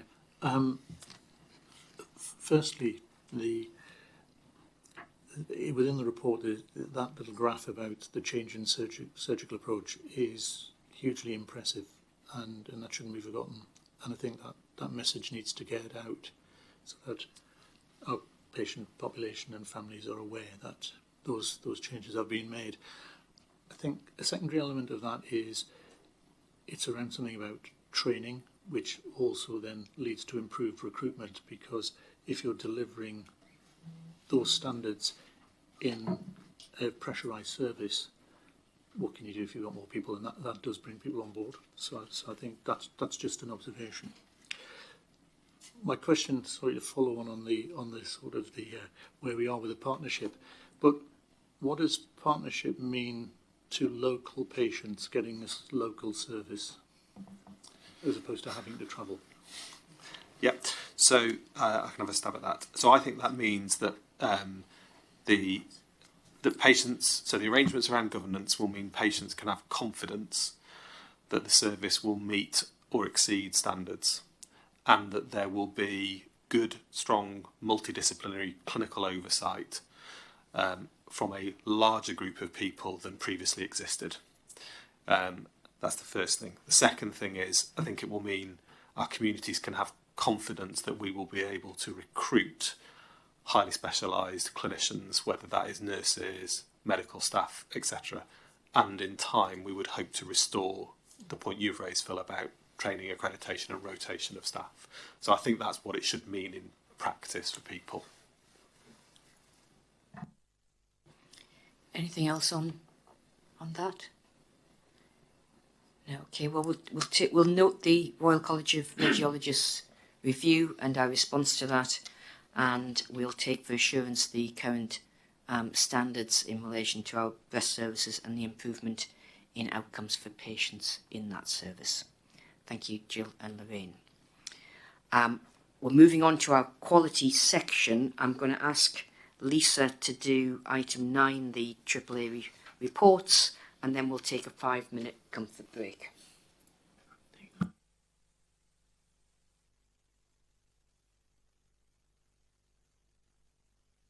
Sorry. Thank you, Chair. So Adam, who's chair of the Quality Committee, has asked me to present the papers for today. I'm going to again take the 2 AAAs as read by the board, and just really want to highlight a further couple of things, if I may. First of all, in relation to the format of the committee going forward, we've now moved to a format where we have a shorter meeting in the same month as the board, and a more longer meeting and in-depth meeting in the intervening period. That will allow us hopefully to see some change in that period of time, and also an opportunity to go into in-depth in some of our priority areas. So we've moved to that format. In addition to that, Jill has already mentioned it, in the contact outside of the committee as well, and having those regular weekly updates on the key areas such as the 29As from yourself, Jill, will be really helpful to the committee's function going forward. So that was the changes to the committee itself. In terms of the governance arrangements, again, we've heard from Jill, we have revised and supported governance arrangements below the committee now from a management meeting perspective, and those were received by the committee in March, with full implementation happening from April. And then in addition to what is in the AAAs, just really wanted to highlight and welcome the green shoots of improvement that we've seen coming through the committee, particularly in March. We've seen improvements in our discharge summary performance side of things. We have seen improvements in complaints, in incidents, and how we are spreading that learning as well. So just really want to say that we are starting to see those improvements, but we are green shoots at this point in time. And we've highlighted that as part of the AAA process. So I'm happy to take any questions, but that's just the update I wanted to give. Thanks, Lisa. So all right. Yeah. The alerts are really just for us to note at this stage, no further board intervention needed, that they seem to be improving. Yes, you'll see that we had 2 alerts in the February, excuse me. We had 2 alerts in February. One has moved, thank you, to advise due to the work that's been done and the improvement we've seen in the month. We are still highlighting discharge summaries as an alert, but that has been managed through the committee and we're not seeking any further support from the board at this point. Thank you. Thanks, Lisa. Steve. Just very quickly to add a point on the discharge letters. We had a discussion in the quality committee that we're taking away as an exec team, as it were, to enforce and reinforce what good practice should be, which is patients not being discharged without a discharge letter. So it's kind of the no discharge letter, no discharge, so that we're forcing ourselves to do what we should be doing. So just to add, that was an action that we've taken out of that discussion. Thanks, Steve. Any other questions for Lisa on Quality Committee? No. Thank you, Lisa. We'll take a quick break. Can we be back and start it by 10:50, please?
Welcome back, everyone. We're going to, as I say, dive into our quality area. I think it's fair to say that some of these reports, Jill, will be coming through as part of our IQPR in future. But at the moment, we haven't quite got there with that, so we have some separate reports. So we'll start with patient safety experience, safeguarding and infection control.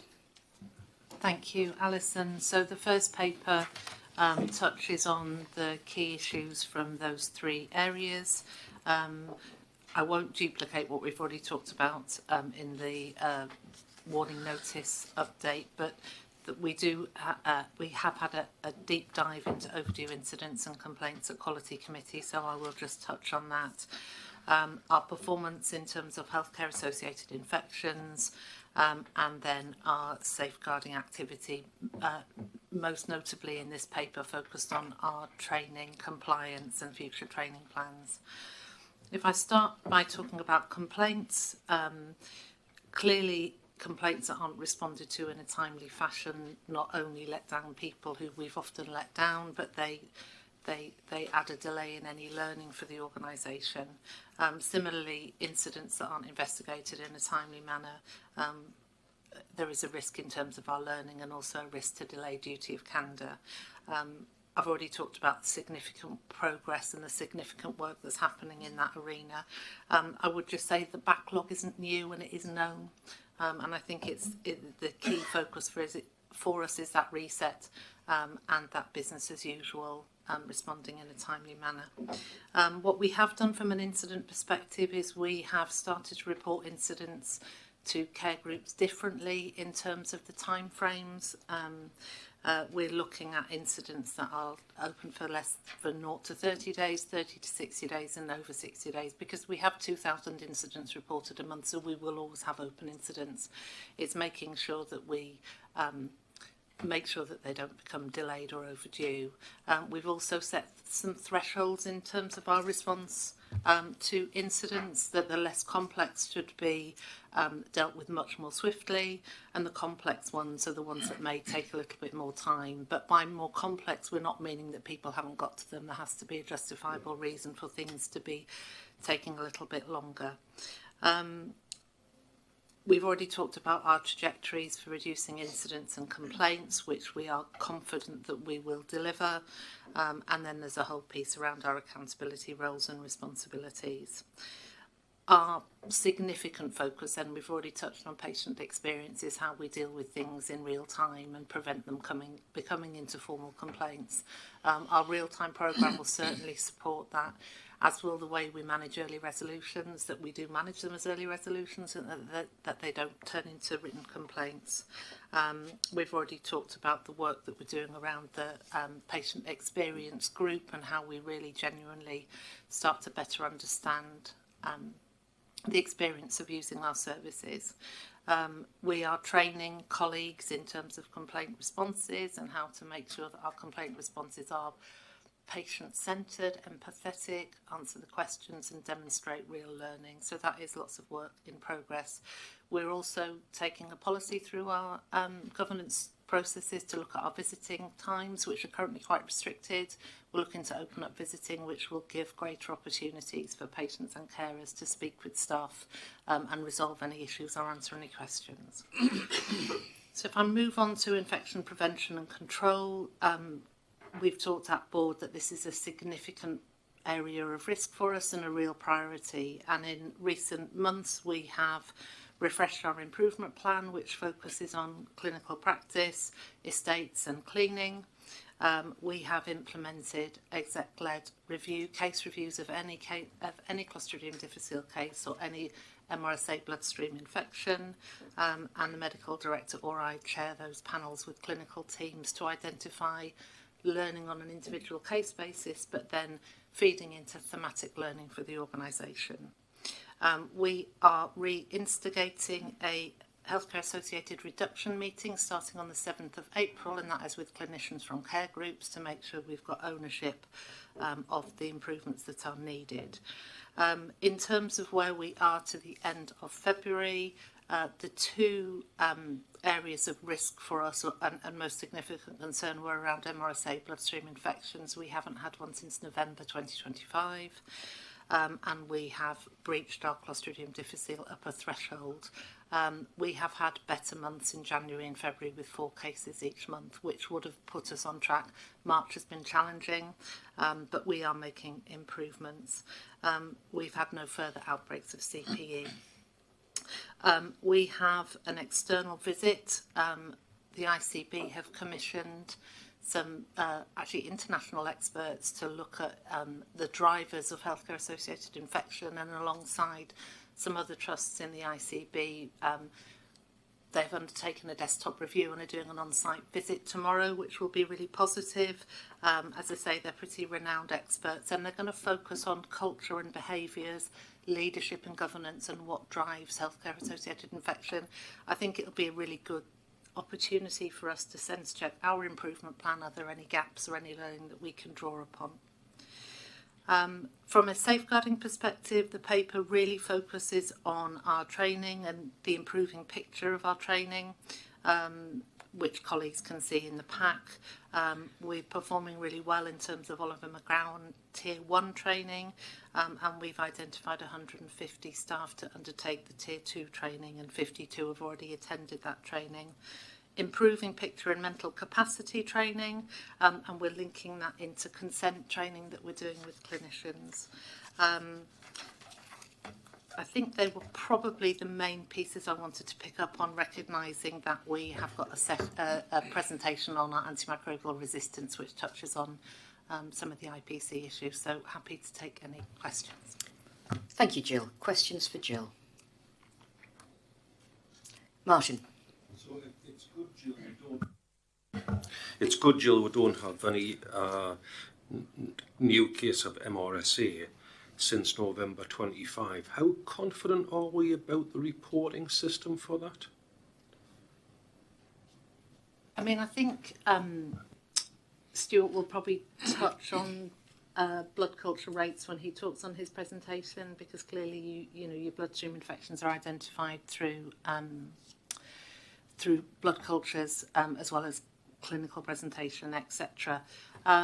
There's nothing to suggest that practice has changed since. I mean, we've had 9 cases of MRSA bacteremia in this financial year, which is of significant concern.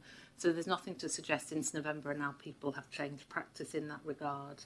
But it's continued focus on all elements of practice that are required, and it's that multi-faceted approach that will really tackle healthcare-associated infections. Phil. Thanks, Jim. There's lots in this report. Just one thing. In terms of the metrics that we use the metric for training, so for DOLS and for MCA, and so we can say that we've got training rates at these levels. What evidence have we got that that's made a difference? Because is it embedded? Does it work? Yeah, thanks, Phil. And certainly in the work that we're doing around the warning notices, what we are doing is audit of practice. So we've got data that shows an improving picture in terms of consent, actually in practice. What does that mean? And in terms of mental capacity, how effective are we at doing that? So you're absolutely right, these are the inputs, but it's actually what does the difference make? And I'd certainly like to do much more work around, you know, we've performed really well with our Oliver McGowan training, but what difference has that made? And I think we need to do some focus work to say all of this training and how does that feel for a patient with a learning disability in our services. So we do have that information as well, because this is just one part of the jigsaw, isn't it? It's the input, if you like. Thanks, Jill. Lisa. Thank you. It's not a question as much, Jill, but I think it's picking up on your point that you made around patients' experience and carers' experience, and you touched on visiting times as an example side of things. I just really wanted to share back again, going back to the visit that we did a couple of weeks ago. There was real examples where the ward had gone the extra mile, really, to actually provide an open door to carers who had other commitments outside of caring for their loved one as well. And we saw that in action outside of visiting hours. So it is starting to have an impact on those wards, and just really wanted to share that back. Thank you. Thanks, Lisa. Anything else for Jill on that report? No, thank you. We'll take that for assurance. Jill, do you want to introduce the next one? Thank you, Alison. So delighted that Stuart Brown has been able to join us. Stuart is our highly specialist pharmacist who leads on antimicrobial stewardship. In terms of context, in November 25, NHS England wrote to all providers in a call to action, really, and to secure board commitment to tackle antimicrobial resistance, which is a here and now problem that Stuart will talk to us about. One of the requirements is for a presentation at board, and the summation of that is a commitment for 3 priority areas that we will commit to, deliver and monitor on a quarterly basis with an annual update to board. There's a detailed presentation in the pack that Stuart will touch upon the highlights and take us through that. So thank you, Stuart. Thanks, Jill. Yeah, so I just wanted to start with just what the human impact of AMR actually is, what it means for a patient. And we had a patient about 18 months ago who was here for some hip surgery and a first stage hip revision. And some tissues grew a CPE in that wound.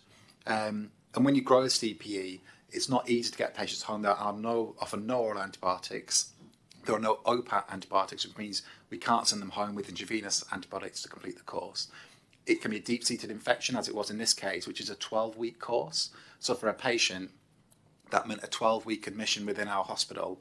And then for operational perspective, the trust, that's 84 bed days potentially lost, and the costs of over £80,000 in terms of bed days and treatment costs as well. So it's quite a significant impact. And this patient probably wasn't tolerating some of these antibiotics, but again in the pack in the presentation, it is quite stark from the entry of the microbiologist about the antibiotic regime is the last resort. There were no other alternatives that we could give this patient, so we had to persist and complete that 12-week course. And this is what we're trying to look at, and how do we slow that down, how do we change that direction? And Jill's mentioned about CPE, and obviously we are a bit of an outlier still within the region in terms of those cases cropping up, but it is a much better picture than it was probably 18 months ago and a year ago. In C. diff, again, we're trending up to nearly 100 cases in this financial year, and it's one of the highest rates that we see in the North East. And again, sort of looking at patient perspective, we've looked at the first 30 patients of the year, of that financial year, and the mortality rate, all-cause mortality within 30 days is 20%, which is slightly above the national average, which is about 14%. But still, that has quite a big knock-on impact on patient care. And within the pack, there's a paper that I've attached, which talks about the financial and the clinical burden of C. diff. And those people who acquire C. diff often stay longer in hospital. There's often readmissions. The healthcare costs are more expensive, and they have a higher rate of mortality as well. So again, lots of work to be done around C. diff. MRSA, I think Jill's touched upon it. We have the highest rate of MRSA bacterium in the North East. Just to come back to your point there about are we missing patients, it would seem very unlikely. People with Staph aureus bacteremias are very, very sick. So they would generally be the ones who would get the blood cultures taken, and I wouldn't think we'd miss too many of those. In terms of gram-negative, again within the paper and the pack, our rates are towards the lower end, but I think Jill kind of touched on this, is that we've got slight concern about do we do enough blood cultures, and our rate is below the national average, and it's half of some of the other trusts in the region, so there probably is a little bit of work to do around the blood culture pathway. When we talk about antibiotic prescribing, we have probably the highest total antibiotic use per 1,000 admissions in the North East. And what's also quite concerning is we have the highest rate of watch and reserve antibiotics. Now, every antibiotic is given a class, where there's access in which we should be using more of them, and the watch and reserves we were trying to reduce. And so with having high watch and reserve antibiotics, that puts you at increased risk of things like C. diff, MRSA, and other resistant organisms as well. Our audits that again are in there show repeated overuse of Cormoxiclav and Tazocin, and we've just recently updated our respiratory guidelines to write out those two agents, and we'll be looking at other areas where we use those agents and see if there are other alternatives that we can use from the access group. Our oral to IV ratio is one of the lowest in the region, which suggests that we use more IVs than our comparators. And when you talk about IV antibiotics, intravenous antibiotics, if you can use more orals, it reduces your costs. It reduces nursing time. It's about 40 seconds to give an oral tablet versus about 22 minutes for an IV. so it can free up plenty of time. It means you can use less IV devices, which then will help with the MRSA bacteremias, and it will improve a patient experience. It will then think about getting that patient to oral, which then means we'll maybe discharge them home rather than stay in to complete their IV antibiotics. And the last point is around sustainability. Just think about how much plastic is used for every one of those IV doses in terms of the bag, the giving set, the needles, the syringes, versus that oral tablet. So there's a big reduction in single-use plastic, but also in the carbon footprint as well. And as Jill mentioned, the ask is about 3 key areas to kind of focus on for this coming year. And the first one we've suggested is strengthening engagement and leadership around antimicrobial stewardship and infection prevention and control. I was here, looking at Alison, back in 2008 when it all started, where we had those high rates of C. diff and MRSA. And the biggest difference, I think, from now to then was the leadership from people in this room within the board, really linking all the way down to ward. And it became everybody's responsibility, and there's a real culture change and a real shift. And everybody was asking about infection control, and everyone was asking about antibiotic prescribing, and we saw a big reduction in C. diff numbers, MRSA bacteremias, antibiotic prescribing as well. And I think that's one real focus that we need to do for this coming year. A second priority around antimicrobial stewardship will be looking to reduce those watch and resistant antibiotics by at least 5%, and we're going to base it on the 2024-25 data set, so it'll probably work out about 10-11% from where we are at this point in time. And look at IV to oral switching and try and embed that as part of every ward round and ask that question every single time, can we switch to oral? And again, that sort of goes back to the first thing about leadership, and everyone's asking that question on those ward rounds, can we switch, are we using antibiotics appropriately? And then the third area is related to infection prevention and control, looking at improved stool sampling and making sure we get early detection and isolation, looking at decant facilities and allow deep cleaning and reduce environmental contamination, and then strengthening environmental cleanliness, including mandatory red cleans in bays where C. diff has been detected. And those are the areas that we're looking at as 3 priorities. And I guess just my final message is AMR is not a future threat. They call it the silent pandemic because it's here now, we're dealing with it. It costs impact on patients, increased mortality, and it has a big financial pressure both in the trust in terms of bed days and costs as well. And I think to turn this around, we could need that strong leadership, a consistent engagement from board to ward, and a whole organisation approach to make this change. Yeah, so thank you.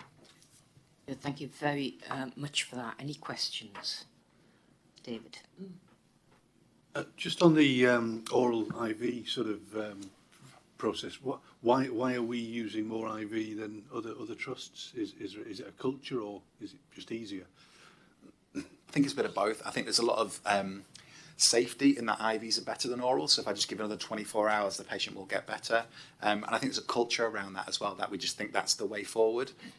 So I think as a trust, we need that education and training and get the consultants on those ward rounds to really challenge every IV prescription and can we switch it to oral. There are oral agents that have very, very high bioavailability, which means they're equivalent to IVs. So it makes no difference if we have an IV or an oral. It just means we can take the lines out. But yeah, it really is that sort of cultural change that we need to make. Yeah, interesting to hear those words, cultural change again. So they're happening quite a bit around this board table this morning. Any other questions? No? Thank you for everything you've done, Stuart, and thank you for that presentation.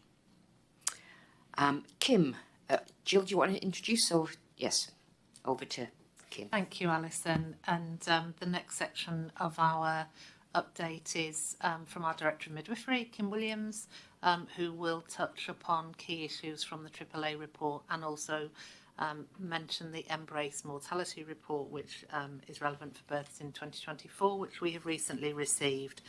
So I will hand over to Kim to take us through. Thanks, Kim. Thank you, Jill. Thank you, Chair. Just take this paper as read, so I won't go through all of the details. I'll go through the high-level detail for this report. This report draws out any outline metrics or anything to report by exception to Board of Directors from the maternity dashboard and also from any potential local or national metrics that I need to report on as well. It also gives you an update on the NHSR maternity incentive scheme, We are going into year 8 very shortly, but as you will all be aware, because you were present, that we've declared compliance with year 7 for all 10 safety actions. So the alert section of this paper is to draw to your attention the Embrace report, which is Mothers, Babies, Reducing Risk Through Audits and Confidential Inquiries in the UK. They use the full year, not our financial year, but their full calendar year to look at our babies from 2024. And we were identified that our stabilised and adjusted neonatal mortality rates is more than 5% higher than trusts similar to us. So that's trusts that have similar demographics and have similar ratio of births. So this is based on 4,000 births per year. So this is going back to 2024 data because they do publish this quite behind in terms of pulling the data through. Our stabilised and adjusted extended perinatal mortality rate has also been indicated being 5% higher, but that will be due to the neonatal mortality rates pushing the perinatal rates up because our stillbirth rates are in keeping with the UK.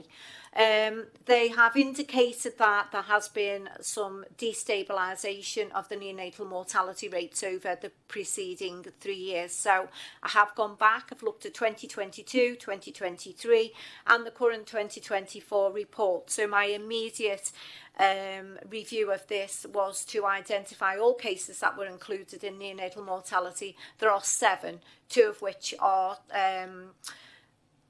as a result of congenital anomalies, so 2 cases which come into the congenital anomalies section. The other 5 cases, I've asked our bereavement lead, our CD and our CDs for neonates and maternity services and obstetrics to meet with me to review each of those cases independently.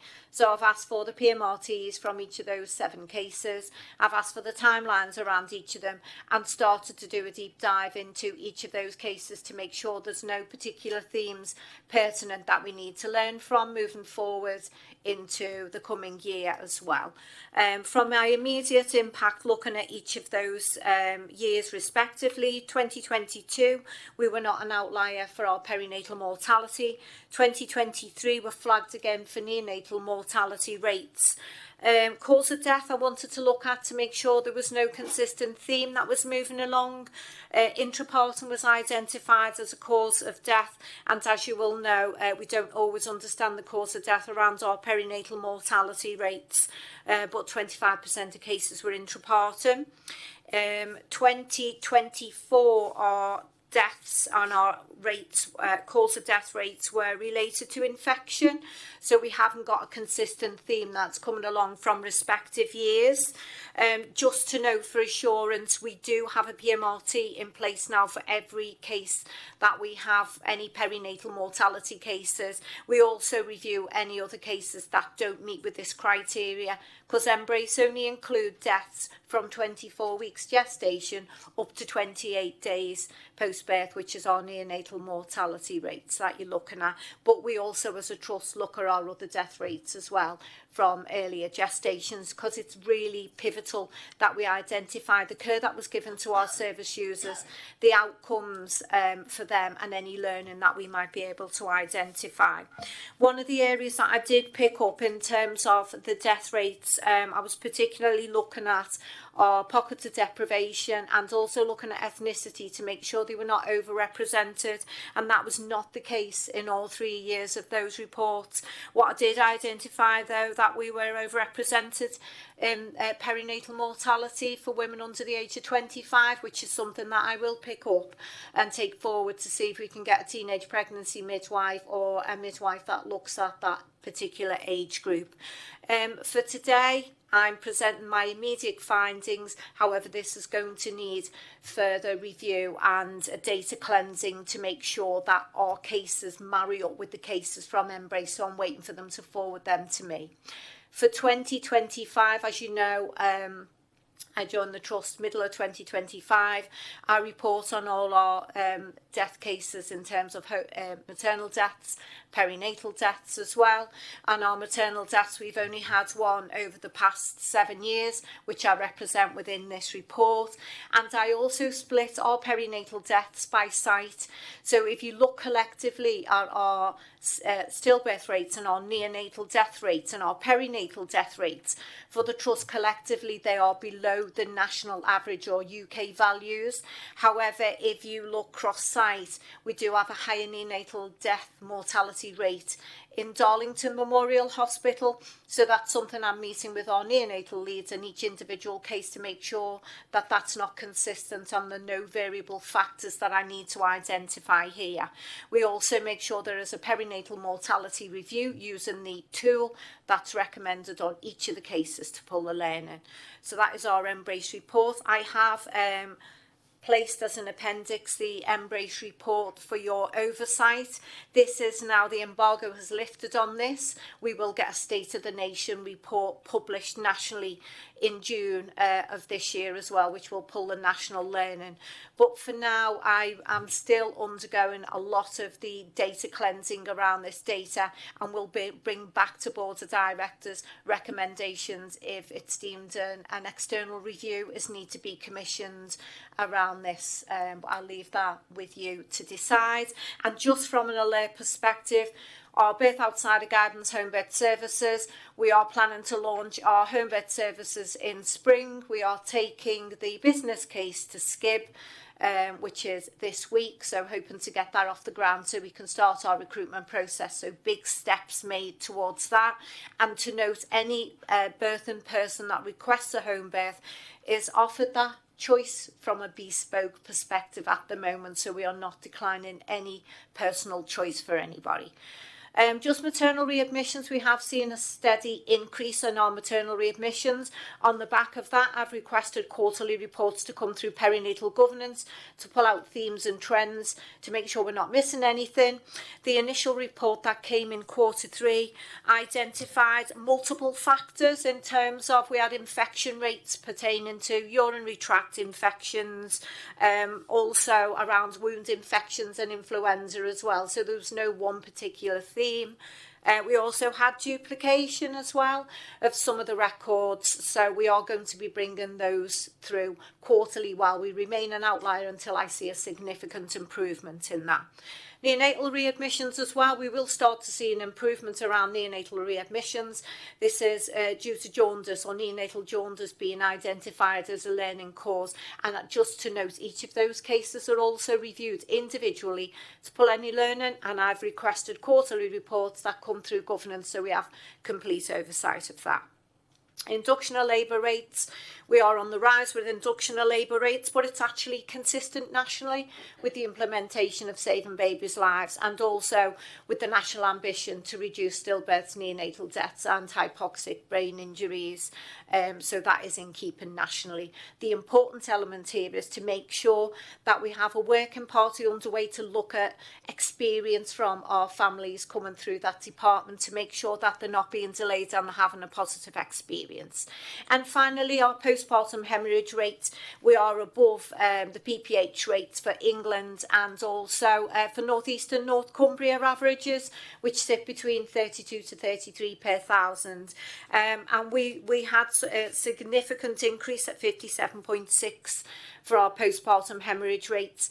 We were reporting as moderate 1.5 litres and above, but I decided to take the actual definition for postpartum hemorrhages over 500 mils. So what we did do initially was report all our 500 mils for a complete quarter so that we can draw the learning from that, and I asked for a report. Now what I ask for moving forward, a quarterly report on our postpartum hemorrhage from 500 to up to 1.5 litres and over 1.5 litres as well. the initial reviews that came through governance. I've placed the findings and the learning within this report. We introduced a drug called Sintimetron, which helps the uterus to contract tightly following a birth. We introduced that in the April of 2025, and that's already had a significant impact. We're also looking to introduce carbetocin at caesarean section, which will help the uterine muscles contract more effectively, which will reduce the rates again. But we have got complete oversight in terms of any of our outline metrics through reporting systems, follow-up work, quality improvement projects, and my oversight, which I'll present to yourselves as Board of Directors. But from a quick assurance perspective, the maternity outcome signal system, where if our perinatal mortality rates increase any, we have had no level 1 or level 2 signals. So that's assurance around our mortality rates at the moment. And from a regional heat map perspective, we're sitting as 28, which is indicative of a really good service. We're sitting in the green, but I won't be happy until we're up in the blue and top of the leaderboards in terms of where we are for a maternity service. We know the areas that we need to improve on. The majority of it sits within neonatal services, and for maternity it is around our home birth, but we are proactively moving towards improving that. And just for board, I want you to receive this report. Note what I have mentioned today about Embrace and the work that I am doing provisionally with the potential for a recommendation for an external review if these, once I've presented the relevant themes to you collectively, and just our approach to any outline metrics in maternity. Thank you. And I'm shivering because I'm freezing. Thank you. Kim, thank you, and I love your ambition. Thank you very much. Could people, when they speak, introduce who they are and what their role is? Just so if I can start with Martin. Yeah, Martin Knowles, Non-Exec Director. Thanks for your report again, it's always comprehensive. So you talked about neonatal and the risks around neonatal. So can you just elaborate a bit about how the working with our partners in Newcastle and Teesside is working out, and whether you anticipate any changes to that? Because there's been a lot of thinking about the thresholds for neonatal service across the country. Yeah, so the critical care review, I know from a North East North Cumbria perspective, we're still reviewing babies at 30 weeks gestation, whereas nationally it sits at 32 weeks gestation. The region have recognised themselves as an outlier, and we are working towards pushing our babies in utero, so we transfer them out if they're less than 32 weeks gestation. From a perinatal perspective, I'm working closely with our ADN over neonates and with our matrons as well. So I've started having regular meetings with our neonatal matron to make sure any outline metrics are working collectively. As a service, we do work really well together, neonates and maternity, but we need to be in keeping nationally, but that's it as a North East North Cumbria outline metric. There is proactive work around what we do to make sure that in utero transfers do happen timely, or women are stabilised appropriately before we transfer them out. We shouldn't see births at less than 32 weeks gestation here. However, if a mother attends and she is quite advanced in labour, or we have concerns about mother or baby, then it's not safe to transfer them. So we do try to stabilise them as effectively as we can and do an extra uterine transfer out. I believe the challenge within the region is the pressures that will put on the neonatal units that are level 3, level 2, for example, who will take all of our babies. So that's why that collaborative work is ongoing at the moment. Margaret. Thank you, Kim, and thank you for your report and the details that you've given into that.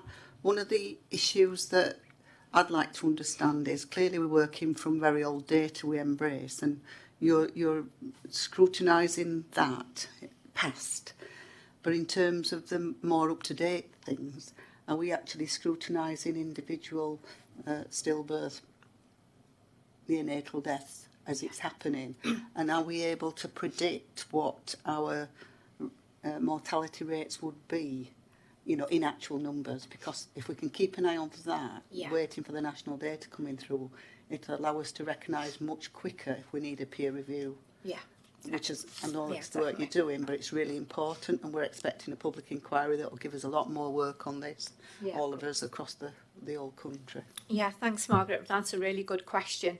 Yeah, from a Safety Action 1 perspective for the Maternity Incentive Scheme, as you know, PMRT is Safety Action 1. That's the perinatal mortality review tool, and that encompasses us reporting all our stillbirths and neonatal deaths within 7 working days and publishing those reports within 6 months to make sure we've had a full MDT.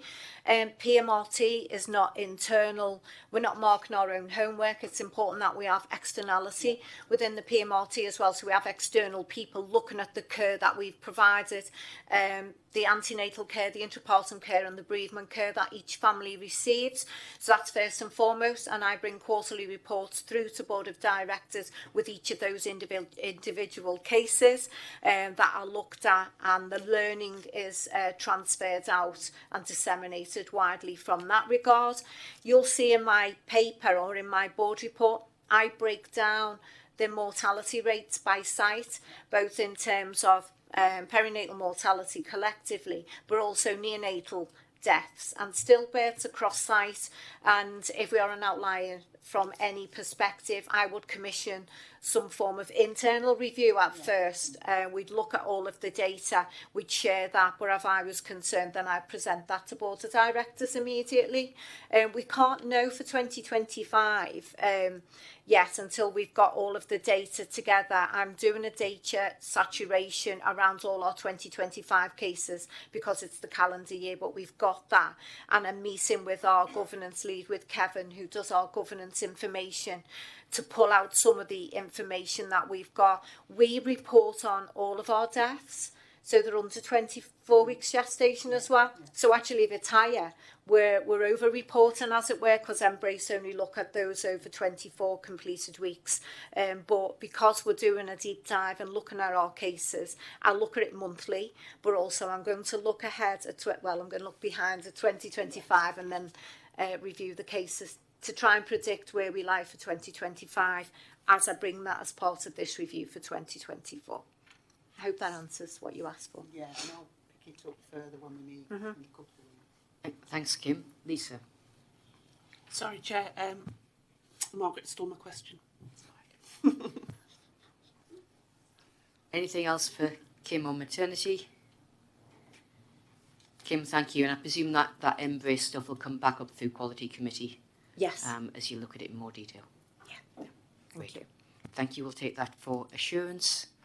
That concludes the quality part of our agenda. We're now moving on to finance and performance. I'm going to hand over to Martin to take us through the AAA, please. Yeah, thanks, Chair. So the AAA alerts will focus on performance. So the board have the paper there. So briefly, whilst our 4-hour A&E performance is roughly in the pack, and we hopefully will hit our target for the end of the year, there's a stretch, of course, for next year. Of more concern is the 12-hour waits, which are far too high, acknowledged by committee. And until we deal with timely discharge and flow, those issues won't get any better. So exec directors have undertaken a deep dive into a number of wards to identify the barriers to improving that flow and to bring back that work in April. Moving on to our TT, again, we are below our targets, we'll miss our year-end target, and we have a considerable stretch for next year in our planning guidance, in our planning submission. The good news is we should eliminate 65-week wait and reduce 52-week wait, but they are still too high. Unfortunately, committee wasn't assured about the actions that were taking place to deliver that recovery plan. So again, executive agreed to bring a comprehensive plan to our next meeting by care group. Moving on to cancer, Again, a concern, we are way off 28-day faster diagnosis, which will obviously lead into the 62-day treatment standard. We need to get better on that. So again, we weren't fully assured about the action plans in place to deliver those standards. So executive agreed to bring the 3 main tumour groups to our next meeting with a detailed improvement plan. So that's performance. Finance, we should hit our planned deficit, and it is a big deficit for this year, which is an achievement in itself, and credit should be given to management where we can, because the number could have been far bigger. The challenge, of course, will be moving to next year, and nationally we've been asked to revise our plan for next year, which we'll consider over the coming week. So the rest of the stuff's in there, Chair. I'll take questions if colleagues want to. Any questions for Martin on the triple A's? Okay, I think we'll come on to some of that performance stuff in the next item. Thank you, Martin. We'll take that for assurance. Moving on to the integrated performance report. Who's going to start us on this? Lorraine. Yeah, thanks, Chair. So I'll start and then hand over to Andrew, if that's okay. As Martin's probably touched upon, we discussed at length in Finance and Performance Committee earlier this week the overall standards from a performance point of view. I'm just going to highlight some of the areas that are probably detailed on slide 2 within the pack. So from a 4-hour performance point of view, we continue to be above the plan that was submitted at the beginning of the year, and we have seen an improvement within February to 77% of patients being cared for within 4 hours, compared to January's position of 75.4. We are in line for the forecast position as well, so by the end of March every organisation was requested to provide 78% from a 4-hour position. We are on track with that currently. There's some intense work going on within ED currently. The area of concern remains 12 hours within departments, not necessarily the 12 hours from decision to admit, but actually the number of patients that remain within our ED departments for longer than 12 hours. There has again been improvement in February from the January position, but it is some way off where we wish to be as an organisation, and it clearly impacts both from a staffing perspective but also patient experience within that department. We had quite a lengthy discussion in Performance and Finance Committee on Monday, but we are going to look at that discharge profile. So what we find is actually they flow through the organisation, and that delay within the ED department is an area where actually there's probably some more improvement work that we think some focus could be on. Around 13% of our patients leave the organisation by lunchtime, and there's a greater percentage leave after lunchtime. There's also a very low percentage of patients who actually utilise that discharge pathway via the discharge lounge. So we're going to do a little bit of detailed work for April to feed through into Finance and Performance Committee. In terms of planned care, one of the requirements was to have less than 1% of your patients within your total waiting list actually waiting over 52 weeks for their care. It's fair to say that has been quite challenged for County Durham and Darlington. Again, we have seen improvement in February from January's position, and that has moved from about 1.8% of patients on the total waiting list to about 1.6%. The volumes have also decreased, so we've probably improved from about 780 patients in January to 671 at the end of February. That is still not where we wish to be, and clearly has an impact overall on patient experience whilst they're on our waiting lists. There is a requirement and a focus to have no patients waiting over 65 weeks by the end of March. At the end of February there were still 28. As of today we are still aspiring to achieve that 0 patients, not only for March but also beyond, and just make sure that we're pulling down that weight throughout the pathways. In terms of referral to treatment and the number of patients who receive care within 18 weeks, again, as Martin's referenced, we had quite a lengthy discussion on Monday regarding this. We're some way away from plan. We are seeing some improvement and have plans to do so, but further work will continue across the next few months. Cancer remains one of the key challenges from an organisational perspective, and there is 3 key tumour groups where we have found that most challenging. 2 of them are very high volume specialties, so colorectal and dermatology, probably have around 500 patients a month, and they've been quite challenged. Some of that is as a consequence of gaps within the consultant workforce, quite unplanned, and therefore an impact on the available capacity. The other tumour group that remains challenged is one that we've referenced earlier within the conversations today, and that is with regards breast care. On a positive note, diagnostic performance, which isn't necessarily a driving measure from a performance point of view, has continued to improve within February from January's position. The 2 key areas of concern remain to be ECG and non-obstetric ultrasound. We're doing some work with partners to gain some mutual support around non-obstetric ultrasound, so we should see that weight decrease further. I'm going to hand you over to Andrew next, if that's okay, Joe. Thanks, Lorraine. So I'll pick up on the workforce section of the IQPR. So we've maintained our position on voluntary turnover, which remains below standard. We've also maintained our position on core essential training and role-specific training, which remains above standard at a trust level. Important to note that we did have a deep dive report presented at the People and Culture Committee this month, which did show a varied heat map in terms of specific areas of the organisation and staff groups that are below standard when it comes to that core essential training and role-specific training. Jill's mentioned elements of those in her report previously, and that remains a focus for care groups and corporate directorates.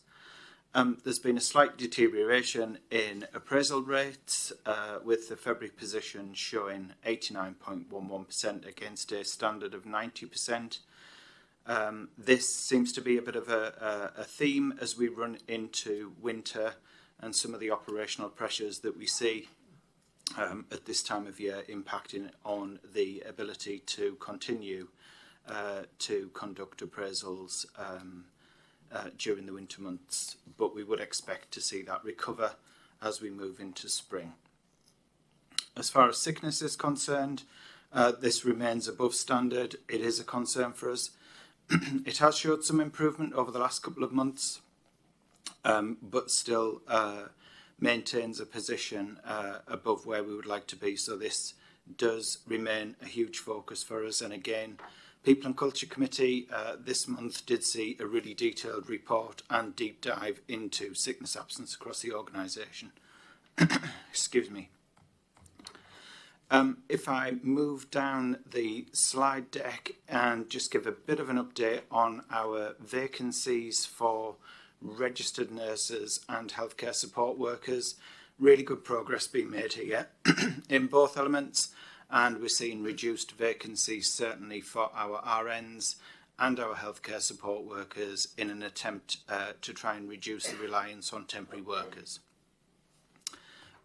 That's all I've got to update from a workforce perspective, Chair. I'll hand over to Rob. I don't know whether you want me to cover it here or wait for the finance report. I think as the finance report is next, I think we'll take the finance there, if that's okay, Rob. So have we got any questions for Lorraine or Andrew? Martin. Thanks, Andrew. The workforce report was good. What did the deep dive show on sickness absence? So lots of detail, as you would expect, Martin, that gives us an indication of some of the reasons for sickness absence. The breakdown across staff groups and various areas down to ward level in the organisation. It also gave us some comparison of the position across the rest of the northern region, so North East North Cumbria. Fair to say that absence has increased across the board in most organisations, and certainly that's something that we're hearing nationally as well. I think we know that the main areas of concern as far as the reasons for absence are concerned are predominantly related to mental health, So again, the report gives some detail around some of the specific interventions that we're concentrating on in terms of trying to improve mental health and wellbeing across the organisation, and describe some of the work that Occupational Health and the Regional Health and Wellbeing Hub are doing in relation to that. Thanks, Andrew. Lisa. Thanks, Chair. Could you introduce yourself, please? Yes, sorry, Non-Executive Director. Lorraine, thank you very much for the presentation of the report.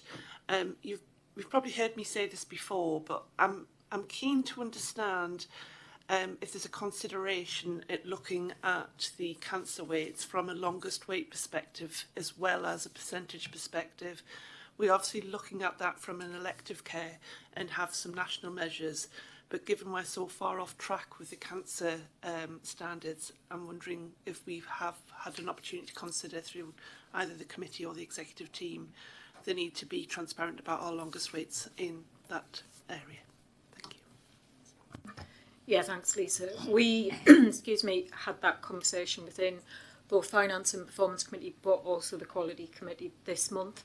And actually, as the reports move forward, we will include patients who've waited over 62 days for their care, but also perhaps those who wait over 104 days, and make sure that those harm reviews are standardised and discussed at MDT. So any harm that is identified as a consequence of a delay will feed through the quality report, and then the performance metrics will feed through finance and performance.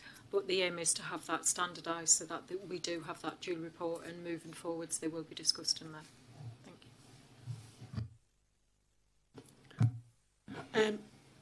I'm back on. Andrew. Again, thank you very much for the workforce information. And it's impressive to see that we've seen a level of recruitment, particularly in the registered nursing side of things. Still got a way to go within the healthcare assistant side of things. I guess my question is, this is obviously having an impact on our temporary workforce, which will hopefully help our overall financial position. But are we confident that the level of recruitment we're doing doesn't have an impact on our finances going forward, given the scale of the challenge we've got and the scale of need to reduce the workforce? Thanks, Lisa. It's a really good question, and I guess to a degree, a bit of it is unknown. I think what we've got now in place is a planned recruitment drive, especially for healthcare support workers, that see us have regular recruitment days across the whole year, and we'll obviously continue to monitor the number of vacancies that we have, and the need to continue that recruitment drive, I guess, as we move forward. So I would sincerely hope that if we continue to recruit at the levels that we're seeing currently, that we will be in a far better position when it comes to reliance on temporary workers from a healthcare support worker perspective in particular. Jill. Thank you. Can I just I guess, build on Andrew's comment? I think we've got evidence-based establishment reviews which say our numbers for our inpatient areas are there or thereabouts. From a healthcare support worker perspective, our current turnover is around 10%. We've got, as Andrew said, monthly recruitment events, and I think the quality and the cost benefit of a sustainable workforce will become apparent as we start to switch off temporary workers, and we are doing that. The March data is looking much more positive. I think we are seeing in some care groups a look at the skill mix in a cost-neutral way, but changing some healthcare support workers into registered nurses. We know we've got a good supply of registrants, certainly for the next 18 months, but I don't think there's a financial risk in the here and now, but clearly we will monitor as we move along. But I think we will see better quality and better value. Phil, could you introduce yourself? Yeah, thanks, Chair. Phil Kane, Non-Executive Director. Listening to all of those arguments, and picking up on Lisa's question about the effect on workforce and the pressures from NHSE, we had a net accrual of 157 staff over the last year period. Are we assured that all of those 157 staff were needed?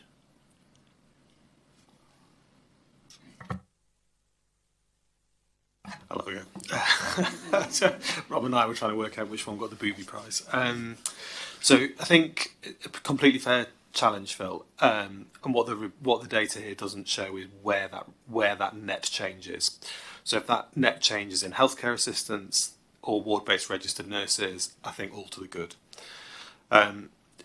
The roles are technically approved in our plan for this year. However, I think a number of colleagues' eyes will be drawn to the kind of net impact on our overall pay bill. So one of the discussions that we've been having as an exec team is what approach we need to take as we enter 26, 27. We tried to move towards being more permissive in terms of recruitment with accountability and so on. But given the scale of the challenge that we've got in next financial year and some of the discussions around whether there is or isn't restructuring cost support, we need to, I think, tighten up our approach to recruitment into 26, 27. Maggie. Maggie Pavlo, Non-Exec Director. I think colleagues will see from the Board Assurance, the AAA, from the People Committee that comes forward, that pretty much on there was the same question was asked in terms of recruitment. Actually, do we need them? Can we afford them? What else can we do differently? And that's certainly a focus for the People Committee moving forward, front and centre. Thanks, Maggie. Anything else from anyone? No, thanks. Particularly to Lorraine and Andrew for that. And Lorraine, I look forward to finding we haven't got any 65-week waiters. That'll be an exciting day when it happens and continues, hopefully. If we can take those for assurance, and we'll move on to the finance report, please. Thanks, Chair. Rob Clark, Interim Chief Finance Officer. Just want to provide a brief summary of the paper. I take it as read. One thing to note is the report references variances to plan. This is the original plan. The board will be aware we just in last month resubmitted a forecast for the financial year. The protocol was agreed by the board, and the revised plan shows our deficit will be a 22 million deficit. The original plan was, however, a 2 million surplus. So references to variances largely relates to the original plan, which obviously makes it look rather eye-watering. So as at month 11, it's also worth noting, by the way, that we've got less than a week left of the financial year. So as we get closer, we've sort of got some level of confidence or otherwise in the plan, in the forecast rather. So we have got a deficit to the original plan, but the actual outturn position at month 11 was a deficit of 18.7 million. This is pretty much on track with our reforecast. It's actually a slight improvement in month, which is reflected in some of the charts that you'll see as well. So we have some risks to the current forecast outturn, which are described in the report. These are largely known. We've just touched on one, which is Healthcare Support Worker Agency, which we have seen an improvement with, so we remain hopeful with that. Some of the others relate to some significant non-pay cost pressures around things like continence products in the community and diabetic devices, which are known, but they remain a pressure. We have been into lots of discussions and debates about how to negate that through our we introduced a non-pay committee as part of the tighter financial controls, which has a number of working groups underneath it, which is looking into a number of those areas. So we hope to see that improving next year, but it remains a pressure for this year. One issue which I just want to bring to the attention, which we're exploring at the moment, is around drug spend. We don't know the full extent of that yet, but there is some stock-related matters that we're just exploring, which may impact before the year end, but we remain hopeful that that will be minimal and we can cover that off. But just to say, we are on track, 18.7 million, and we do believe the forecast outturn of 22 million is achievable at this time. The 18 million deficit is largely related to a shortfall in the savings, which has been reported in since I joined, basically, that the deficit is largely related to under-delivery of the savings programme of around 17 million, and the 30+ million that we have achieved is largely due to non-recurrent and one-off items. So the shortfall is largely related to this sort of cost-out recurrent savings plans that have under-delivered. In relation to other matters, the ERF plan, as we know, we started the year with a plan to breach the cap by 11 million, overperform by 11 million, with the view that that would get paid. Around November time, we were very clearly told that would not be paid, so we've had to rein back on the plan to overperform. So any reference to underachievement of the ERF plan is because the plan included that assumed overperformance. We remain within the plan. Due to the sprints that we're participating in around the year end, we plan that there will be a level of overperformance, but that will be funded through the sprints. So we believe there is no risk to that at present, albeit we have had some complications with our plans with the independent sector sprint, where the independent sector have not been able to deliver the levels of activity they originally said they could for us, but we're reviewing that at the moment. We previously reported that the cash position was very tight, and the Trust, through the board, had signed off an application for cash support. I'm pleased to say we received that cash support of £10 million on the 16th of March, so the cash position remains well below where we were hoping it would be, largely due to the deficit, but we now have the cash support to pay our bills as they fall due. In terms of capital, we remain slightly behind plan at the year to date, but there's a lot of work. I have to say the team are doing incredibly well to replace items that are falling off, so we can make sure we spend all of that capital budget on the very, very essential items we need. And I think we're sort of in the region of thousands of pounds off, like £3,000 difference was what we're forecasting at the current time. So if they come in on that, that will be a very, very massive achievement. So working very, very hard on that. I think that was all I was going to mention at this time. To take any questions.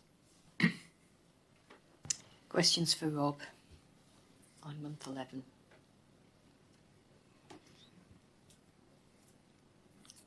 Nope, you've covered it all, Rob. Thank you. Thank you very much for that. That brings us to the end of the finance and performance section, and we're moving into people and culture. I had hoped Steve Croston might be here by now, but it looks like Maggie's in the spotlight for her, and she wasn't even here for the first of the two meetings she's reporting on, so I'll hand over to Maggie.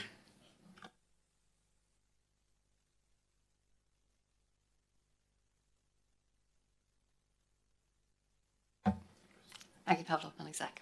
Red button. February report I will have to take as read. I wasn't here yet. I presume that's all. You've all had it. If there's any questions on that, I shall refer you to Andrew. But I can talk you through AAA report for the March meeting, which is on the 18th. Again, take it as read. Steve chaired this very amiably. The main concern that came out through in the alert, and my understanding from alert is the stuff that we really want you to know about, is there was a serious concern that the pressure is on the Trust to identify workforce reduction, but there was no plan that came forward to the Rural Committee as to how we were going to do that. In fact, there was a distinct lack of a plan on that articulated plan. We were assured that things are in place, but there was nothing that came forward, so the report went back and the committee will be presented with or assured that they would be presented with an overarching plan of how that's going to happen. No pressure, Andrew. And how that's going to be prioritised, who's going to be redeployed, and just how it's going to work as a proposal at best. Because I think that was otherwise that is in danger of just not being as helpful as it could be. So there was lots of discussion about that. In advise, everything's there pretty much. Obviously, Employment Act has changed new legislation, so we just asked for a little bit of an update on that. Everything else in there, the staff survey, if I take both the staff survey, which is under advise, and under assure the gender pay gap, both reports were taken, both reports were noted. but we all felt as though we'd maybe brushed over them slightly, and that actually we can do a lot more with them rather than just going, yes or what. They're a little dry. Nationally, gender pay gap reports are pretty dull, but actually there is something that we can do, and we're doing lots of work on culture anyway to make sure that we factor this in for the longer term. These are not quick fixes by any stretch. In terms of staff survey, everybody has survey fatigue. The response rates are pretty dire, as is not unexpected. It doesn't negate the fact that people have bothered to contribute to surveys, so we need to take that feedback into account and possibly look at other ways that we can get feedback. And some of the ward walkabouts, the listening groups, all of the activity that's going on should help contribute towards that, as opposed to just taking the formal surveys. Not in this report, but just for your information, we're following the same level that quality and culture group, I think quality committee is getting to, in that we're going to move the people culture committees to bi-monthly to allow some of the stuff to actually happen in between the monthly meetings. There will be an interim opportunity for the committee to get together, but that will be a far less formal environment, and the actual formal stuff will come bi-monthly. And then Andrew's, some of the subgroups that will be set up will be happening in place of that, and they can then feed into the committee, so it should be much more impactful and much more of the so what, rather than doing some of the heavy lifting in that committee. That'll be done at those subgroups, and that should start immediately. Any questions? Thank you, Maggie. Very comprehensive for someone who's only been here about 2 weeks, if that. So thank you for that. Questions for Maggie?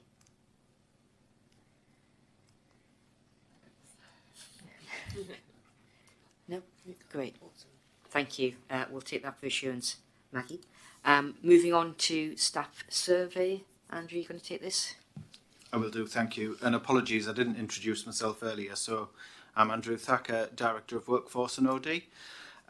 As Maggie's already alluded to, the staff survey results were received by the People and Culture Committee. There was some discussion in relation to the results themselves, but I'll just take the board through some key headlines.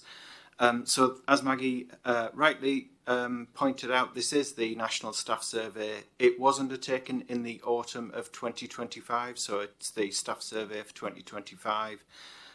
All staff within the Trust, excluding Synchronicity Care, were offered the opportunity to respond. We did have a response rate of 40%, which is slightly down from last year. And the average response rate, just for comparison for organisations of our size and makeup, was 48%. Unfortunately, our figures have showed a decline across all 9 people promise themes, but there are areas highlighted in the report where we have scored above average. So they're in relation to appraisal, making reasonable adjustments for those staff with a disability or long-term condition, reporting incidents of physical violence, and I know that there's an awful lot of work being done in relation to the prevention of that. Staff not experiencing musculoskeletal problems as a result of work, and also some positive action in relation to fair career progression. As I've said, there were areas where our scores have declined, and if I just pick out a couple of headlines there, they're in relation to staff engagement. I think Steve mentioned this in his report as well. Morale and health and well-being, which is obviously reflected through the sickness absence ratings as well. We have done some analysis of the free text comments, and they all align with the areas that I've mentioned above. But we have pulled out a series of priorities in relation to that. And again, they relate to staff health and well-being, some of the safe working environments, leadership visibility, and recognition and value in staff. Already started a lot of work in relation to increasing engagement. We've got regular weekly team talk meetings, and we regularly get between 200 and 300 staff attending those, and far more then review those as they're saved down on the intranet site. We've talked about the culture programme, and that is in development at the minute, so we will see further information in relation to that come through the People and Culture Committee and the board. And my team are busy working on developing localised plans for care groups and corporate directorates. All of the information, including all of the free text, is available for all staff to access through the Trust intranet site, which is a bit of a change to our approach this year as well. So I'll stop there, Chair, and happy to take any questions on the staff survey. Thanks, Andrew. Questions? Martin. So Martin Knowles, non-exec. Thanks, Andrew. So 2 questions, I suppose. Why are we so low in terms of staff engaging with the survey? Because until we get more staff engaged, it's difficult to tell, isn't it, what's really motivating and how we motivate staff. And I suppose the second thing is Synchronicity aren't in here, and they're a really important staff group, so how do we get to know about them? Thanks, Martin. So I think your point around engagement is really fair, and it's interesting because previously on one of the ward assurance rounds that I did a little while ago now, speaking to a newly qualified nurse, and it was around about the time of the staff survey, and asked her whether or not she'd completed it, and she was completely unaware that it existed. So I think there is some work for us to do around making sure that people understand what it is, how they can engage in some of that. So we maybe need to improve our communication strategy around the staff survey generally. But more importantly for me, I think there are lots of areas across the organisation that don't generate a score in the staff survey because the response rates are so low. So anything less than 10 respondents in a particular area won't generate a score.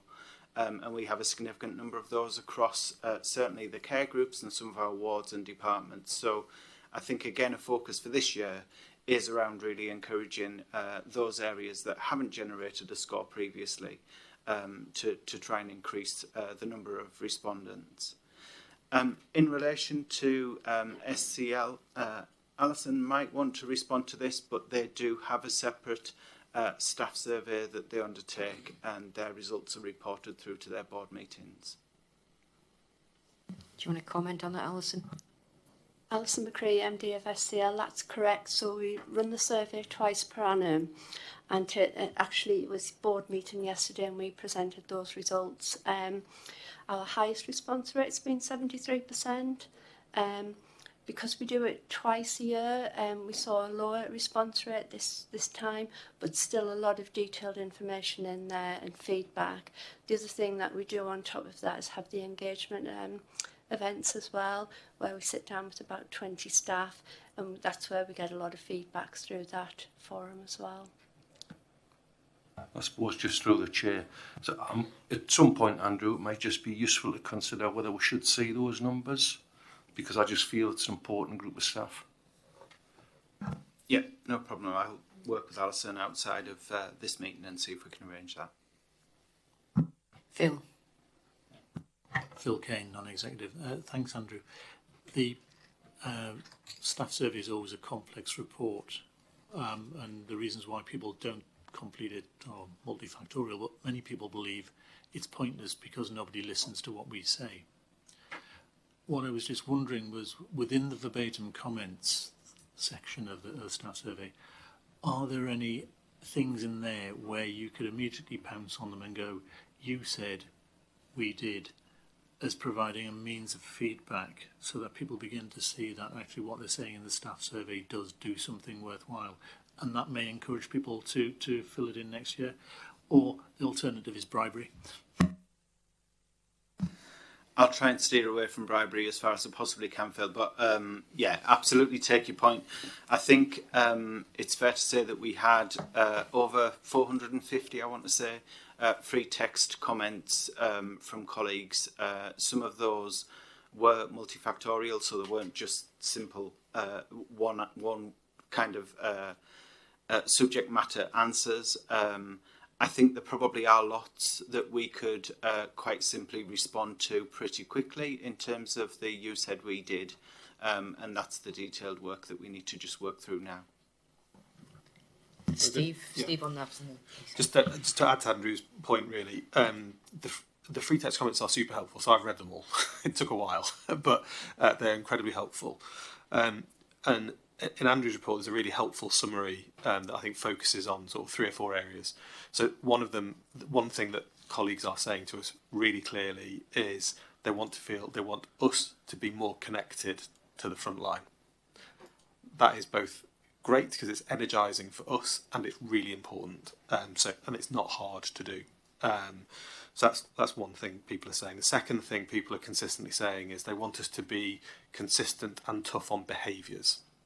And that's something that, again, has been sort of present in our discussion before. So civil behaviours and civility is, well, you know better than me, Phil. We've been talking about behaviours are as much a patient safety issue as other things, whether that's hierarchy or behaviour or power or whatever.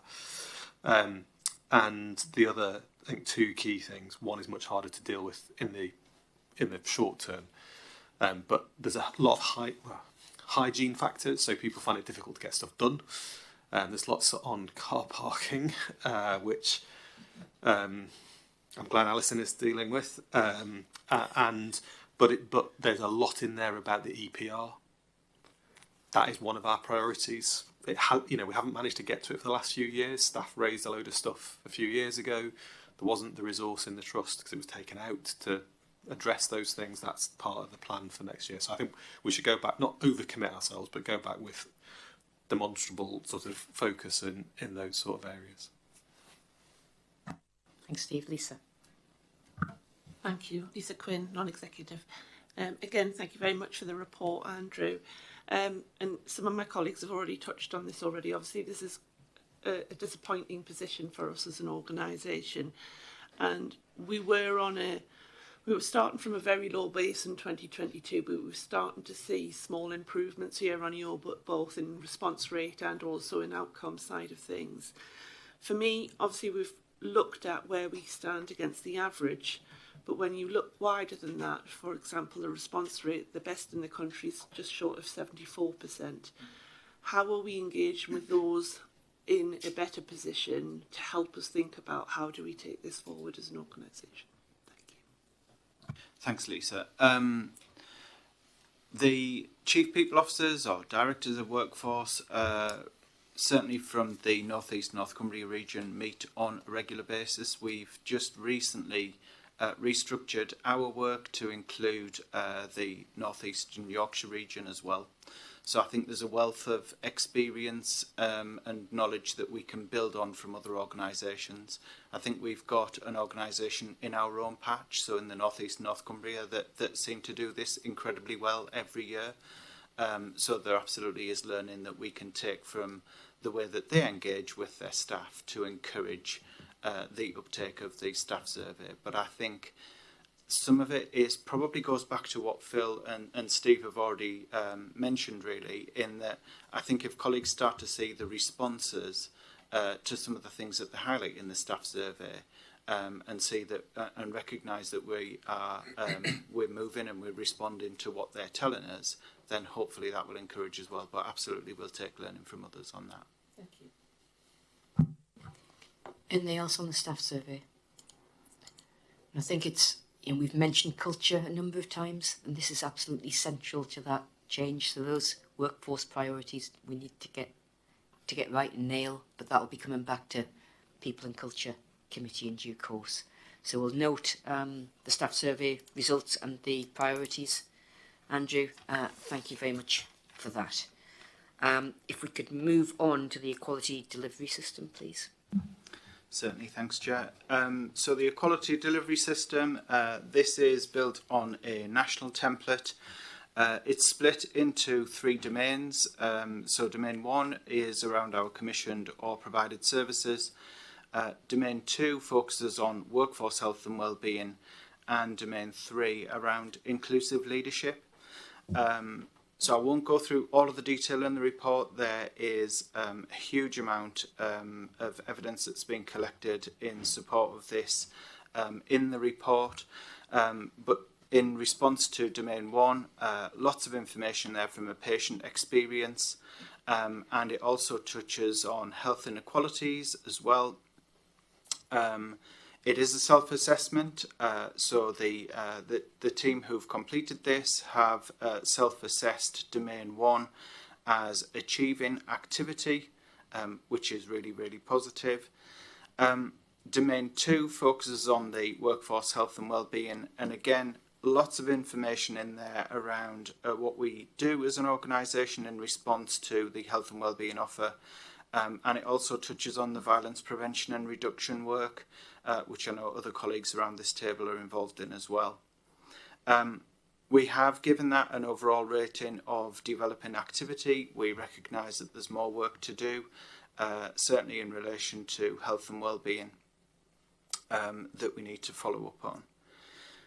As far as the inclusive leadership domain is concerned, we recognise the work that's already taken place around board and non-executive development. There's also mention in there around senior leadership in relation to some of the health inequalities work, and also embedding actions from both the workforce race equality and the disability equality schemes. And again, we've given the Domain 3 an overarching rating of developing activity.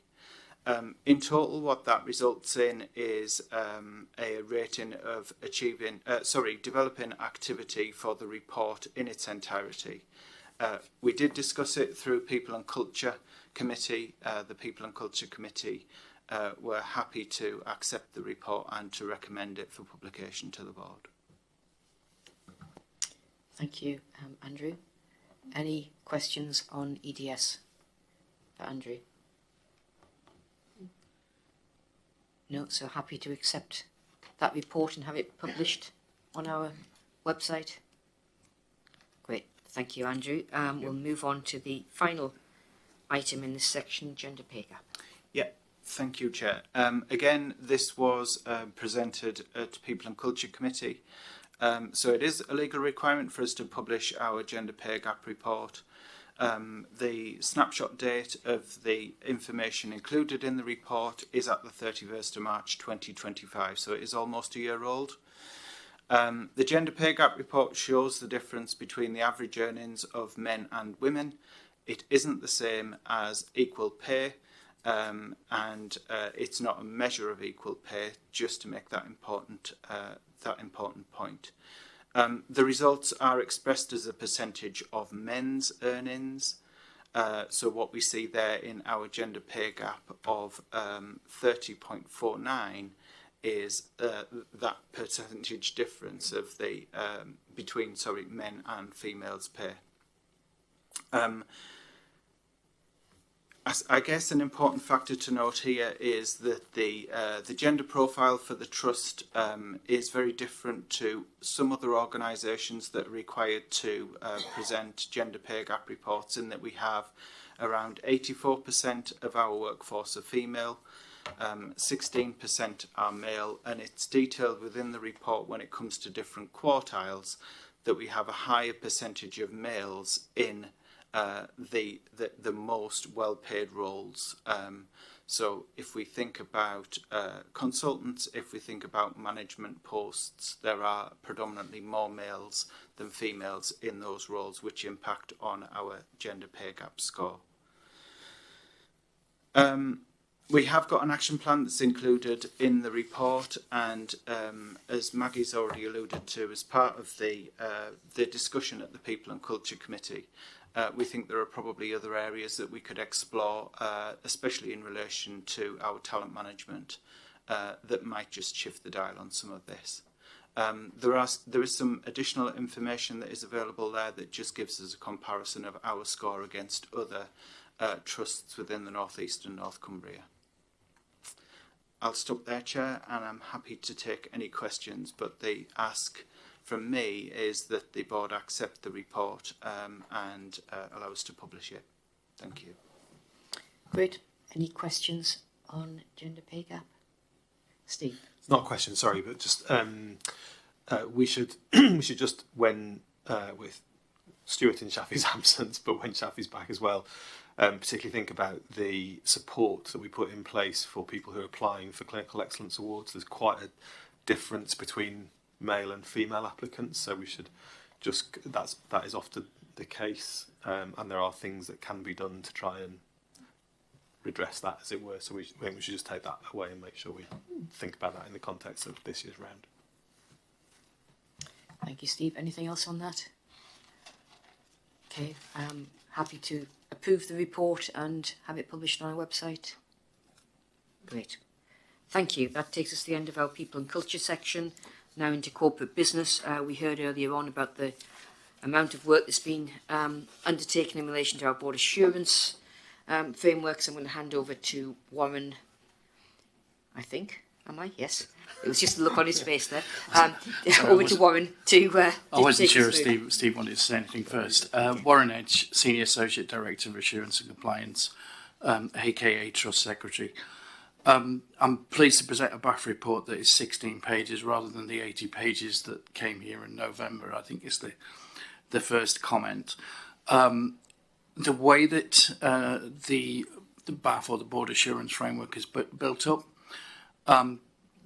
the board has identified 6 strategic transformational objectives for the current year. There is some ongoing discussion in terms of the wording of those objectives and refinement, but the essence of them is unlikely to change. And the Board Assurance Framework seeks to answer the question, looking at objective evidence, how are we doing in terms of achieving those? Underneath that, each of the board assurance committees has a set of core business objectives, fundamental business objectives, and they're shown within the document. So there's 13 overall split across the committees. When it works as we intended to, those executive groups that we talked about earlier will be sifting all of the various reports and sources of assurance and reaching conclusions that will then inform what goes into the board assurance committees, and the board assurance committees will consider their objectives, look for consistency, and that will then feed up into the overall report that you have before you today as a board.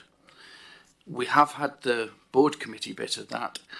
We haven't obviously got the exec groups running as we intend yet, so all of the exec input has been achieved through meetings between myself and my team with the relevant executive owners at this stage. So that's how the feed up works. We've also got the risks that are currently over tolerance set against each of the objective as a sense check, so you can see what the staff are saying and highlighting in individual areas against that. The committees, as I said, have reviewed their objectives. People and Culture Committee and Finance Performance Committee are comfortable with the commentary and with the presentation of the risks for their own objectives. The Quality Committee has asked for a more detailed discussion, which I think is really helpful and likely to result in some validation and strengthening of sources of assurance. And they do particularly want to look at whether or not we've actually got the score right around patient experience, or whether at the moment, pending further improvements, it might need to be higher. So the other thing I think that is useful to reflect from the committee discussions was from Finance and Performance Committee, which was we got asked the question, how will we know when we move from red to amber, for example? And we agreed that actually what we need to do is to define 2 or 3 key measures for each of the objectives, which are the ones where if they move the dial to the right direction, then we can be assured that we are actually making progress and we're moving from red to amber. So we will conduct that work in the background. At the moment, as you read the document, you can see that 5 out of the 6 objectives are rated red. I think that reflects where we are. I think it is entirely consistent with discussions today. We've heard a lot about cultural change being required. We've heard about our performance challenges, particularly around RTT and cancer. We've heard challenges around patient safety. around governance, which links to the first objective, and around EPR, which links to the last one. The last part of the report sets out the risks over tolerance and the actions that are being taken. That is based on where we got to with risk and compliance group last week, which, as Steve says, will continue to evolve further and has agreed it will meet every month as we embed the new approach, which I do think will be really helpful. Alongside that, I can say that we've now trained 409 out of 800 people that we need in the new risk management process in just over 2.5 weeks to make it work, which is, you say, 51% of the total that we're aiming for. And just to remind everybody that there is going to be a basic risk awareness module pushed out from the end of this month for all staff as well. So we're strengthening that angle to it. We have seen a significant reduction in risk over tolerance, thanks in particular to the support I've received from Margaret, the conversations we've had, but it isn't a one-way street and it shouldn't be a one-way street.